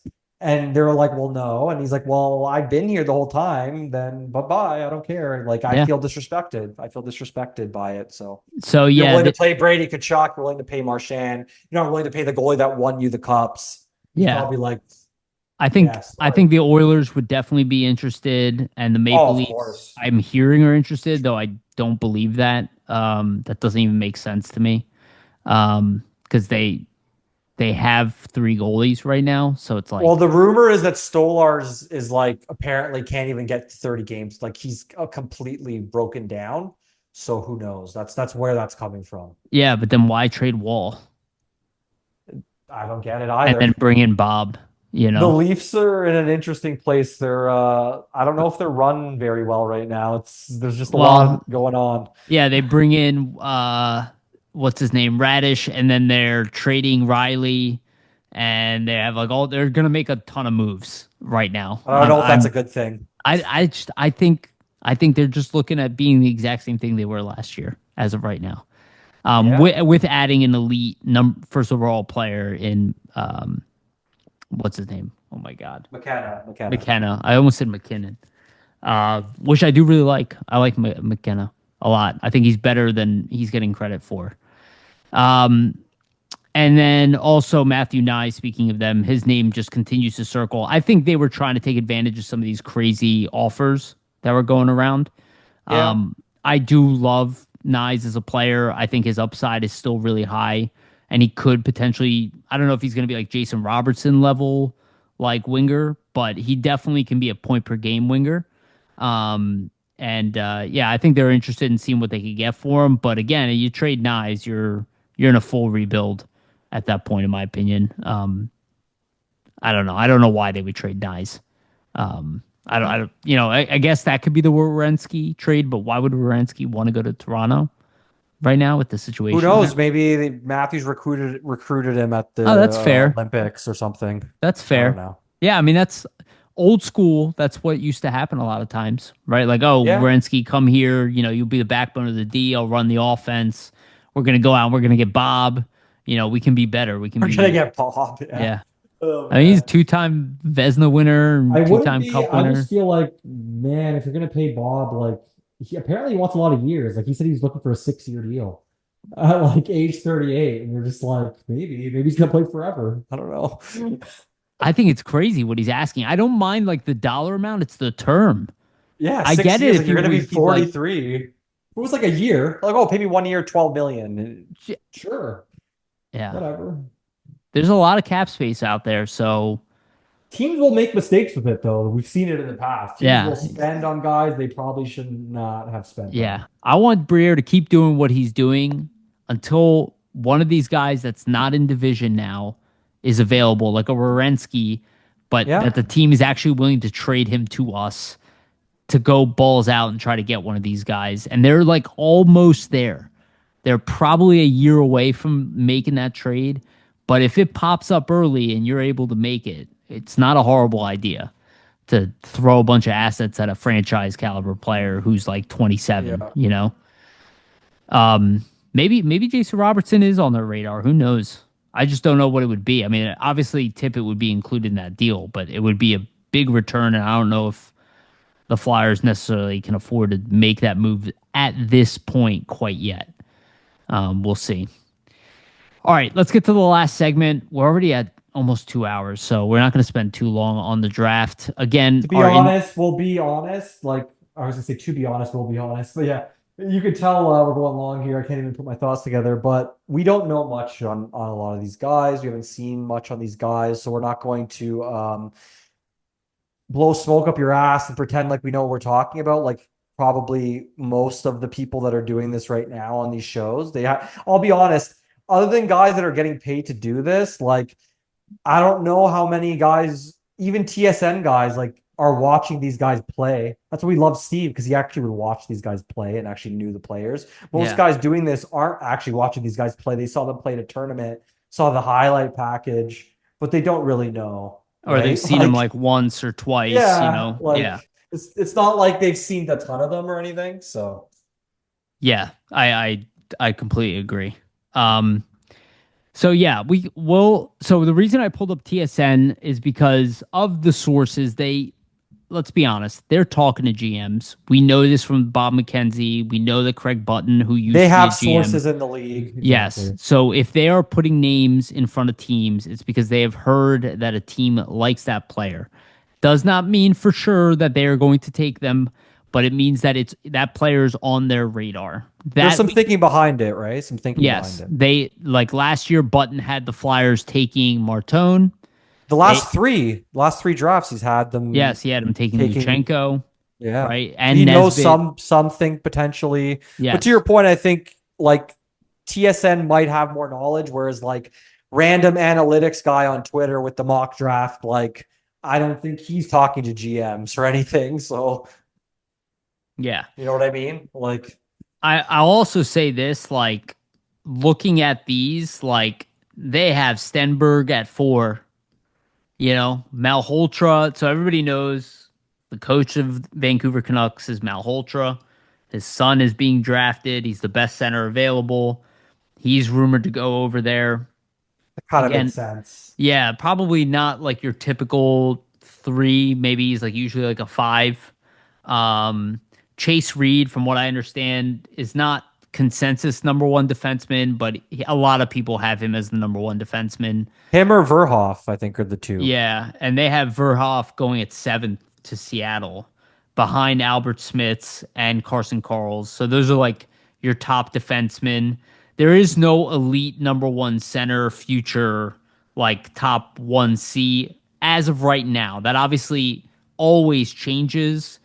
always take these things with a grain of salt because it's really hard to predict how good these kids will be. Somebody taken in the second round will end up being one of the top 5 best players in this draft. It's like it happens every year. So I will say I really like Ethan Belshitz, big power forward goal scorer. He was teammates with originally was teammates with Jett Luchanko. I would imagine the Flyers really like him, but he will not make it all the way down. Yeah. If the Flyers move up, maybe that's an option. I've also seen these lists so varied. Like Wyatt Cullen apparently is one of the more talented players, had like an explosive second half in the NCAA, like started off slow. He's not very big. And a lot of these guys that I looked into, they have late August, early September birthdays, which again is a big thing when you're talking about 17-year-olds. That's probably why some of these guys are considered not that good because they're really young, which means they're harder to predict. And most drafts are about predictability of what the guy can actually be. Jamie really likes Ryan Lynn, who I've heard will not make it to the Flyers. Tommy Blyle is a guy who's been compared to the Hudsons. Again, not as talented, but that's similar, undersized, dynamic defenseman. I don't think that's on the top of the Flyers list. Where I do think the Flyers are probably in this 18 window. I do think Alexander Command is up their alley. That's a guy that I've heard rumored to them. I've also seen him mocked anywhere from like 18 to 30th. So who knows where he's going to fall. And he's a center. It would be funny if they got Morozov just because he has the grip strength. Yeah. So like part of me if they keep the pick. I'm sorry to cut you off, but Danny's face was funny when they brought up Morozov. Oh, I know. Oh, okay. We kind of like him. Yeah. I honestly, he's 6'3", he's a center. They don't necessarily need centers at this point. Like I think they have a good amount of centers. So I think that whole, the Flyers need a center thing is overblown. I think the good thing with them being at 21 is you are not in that top 10 or anything. So you don't have to like necessarily be like, oh, like it has to be this guy, has to be that guy. Like there's a lot of guys in this range that it could be, and they could probably have similar upsides.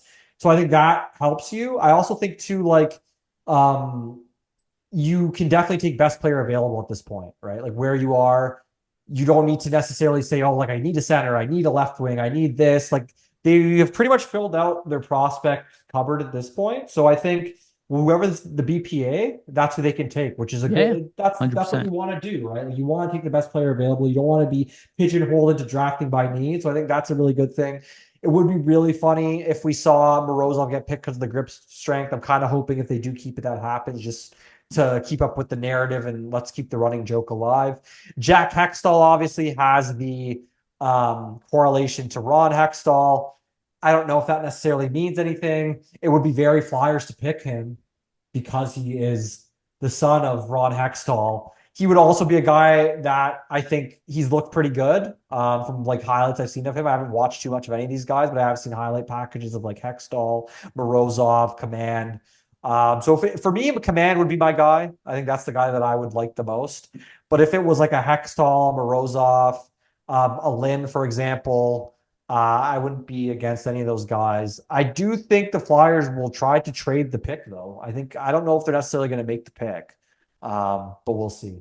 Yeah, no, I'm with you. I think the pick is up for grabs, but they're not going to do it just to trade the pick. Like I think they're looking to improve their roster and they are want to fill a need. Yeah, and are willing, especially because they have 2 first-round picks most likely next year as well, and they have Toronto's pick kind of looming there.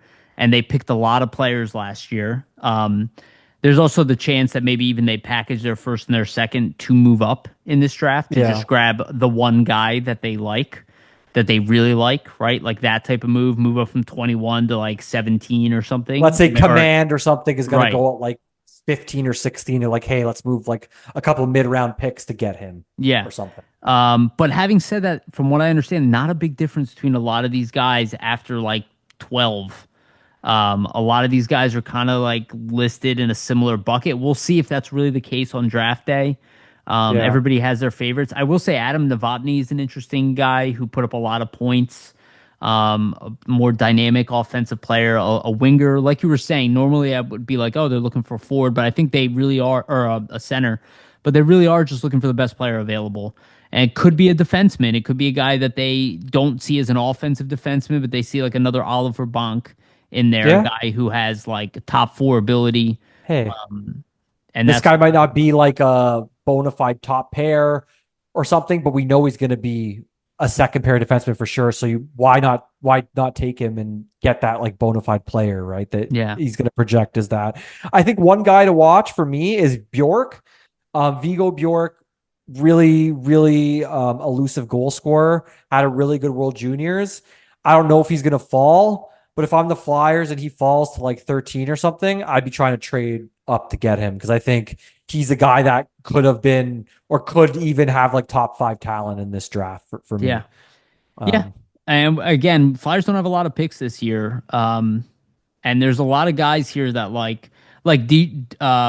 Dejanay at the yeah, he's one bottom too. here. I've seen him as high as like 20, right? A So it's lot of like these QMJHL guys, it's like, who knows I with don't them? trust the Q though. That's I why I mean, That's right? Like, me. look at the bottom of the rankings here. Like, you have Villanova Q is the Q, Sheila from the Q, Ruck from the Q, or no, and then Dejanay from the Q. That's like 4 guys ending out the round. Like, I would be hesitant on a lot of And those there's guys because I think one guy at the top, Blyle. yeah, because I think it's a weaker league than the others. It's It kind of been is. proven at this point. So Yeah. Yeah. Again, I don't know these players well enough to tell you who to pick, you know? no, A lot of these guys have really big numbers, but that also some of it is a consequence. Like even with Malholtra, like he was on a super team. yeah. I'm not saying he didn't lead that team or he doesn't deserve to be there, but like a lot of these numbers, like they're a little bit deceptive, But I love what like I see with a guy like Command with these type of numbers. I mean, it's the J20 league, so he's not playing against Yeah. men. Um, but I like Ilya Morozov, like putting up 28 points, 36 games, being a big, sizable center at the Not bad. NCAA level. I'm interested in that. NCAA Yeah, is that's probably the best league listed on here of any of the juniors leagues. oh, of course, yeah. Like Um, he's playing against a higher level of competition than any of the other leagues for sure. I wouldn't be surprised, like not to say Briere gave it away with his towel or anything, but maybe that was kind of his towel with the grip strength. We'll see. It'll be interesting. It'll be very, very funny if they do take him. Very, yeah. very funny.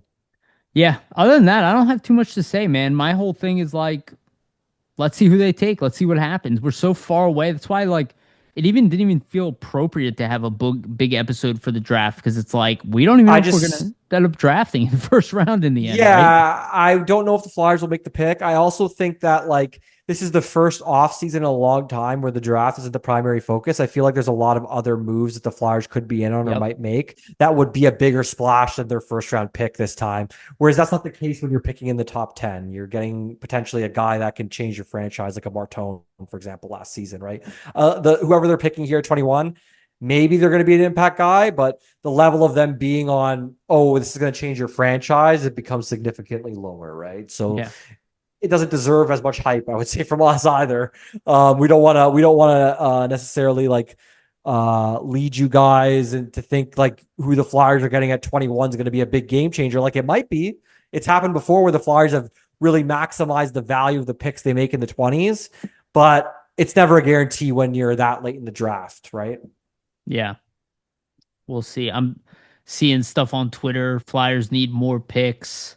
Flyers, we're heading in the wrong direction.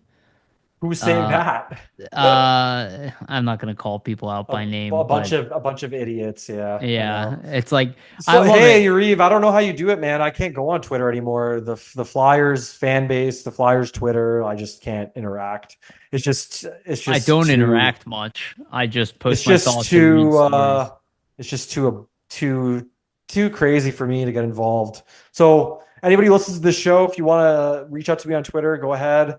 I will not be on there. Maybe when the season starts, I'll be back. I will be back then. I'll have to be back, but until then, I will be away from the craziness of the Twitter. Yeah, enjoy it.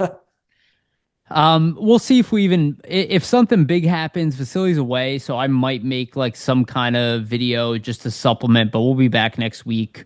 Otherwise, I don't expect anything crazy for the Flyers right now. Free agency, I think, is going to be more of an interesting time. And again, like Vasily was saying before, like we might not see, and we said this a while ago, these moves might not come in the offseason. Like just because the window's open doesn't mean they're all going to come at once and they're all going to happen and the Flyers are going to turn their team around overnight. Danny Briere is not in that mindset. He told you that already. I had somebody argue with me where I was like, I posted a tweet where I was like, he told you he's not like, don't expect crazy moves. And they're like, no, they told us that they are expecting crazy moves. And I was like, please show me this.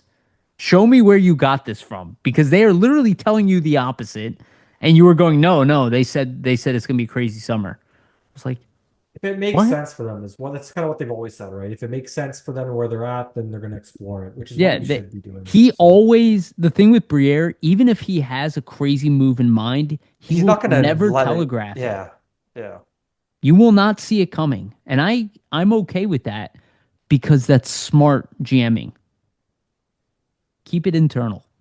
All right, let's end on that. We've been going for over 2 hours already. So, anything else you want to leave our audience with, my friend?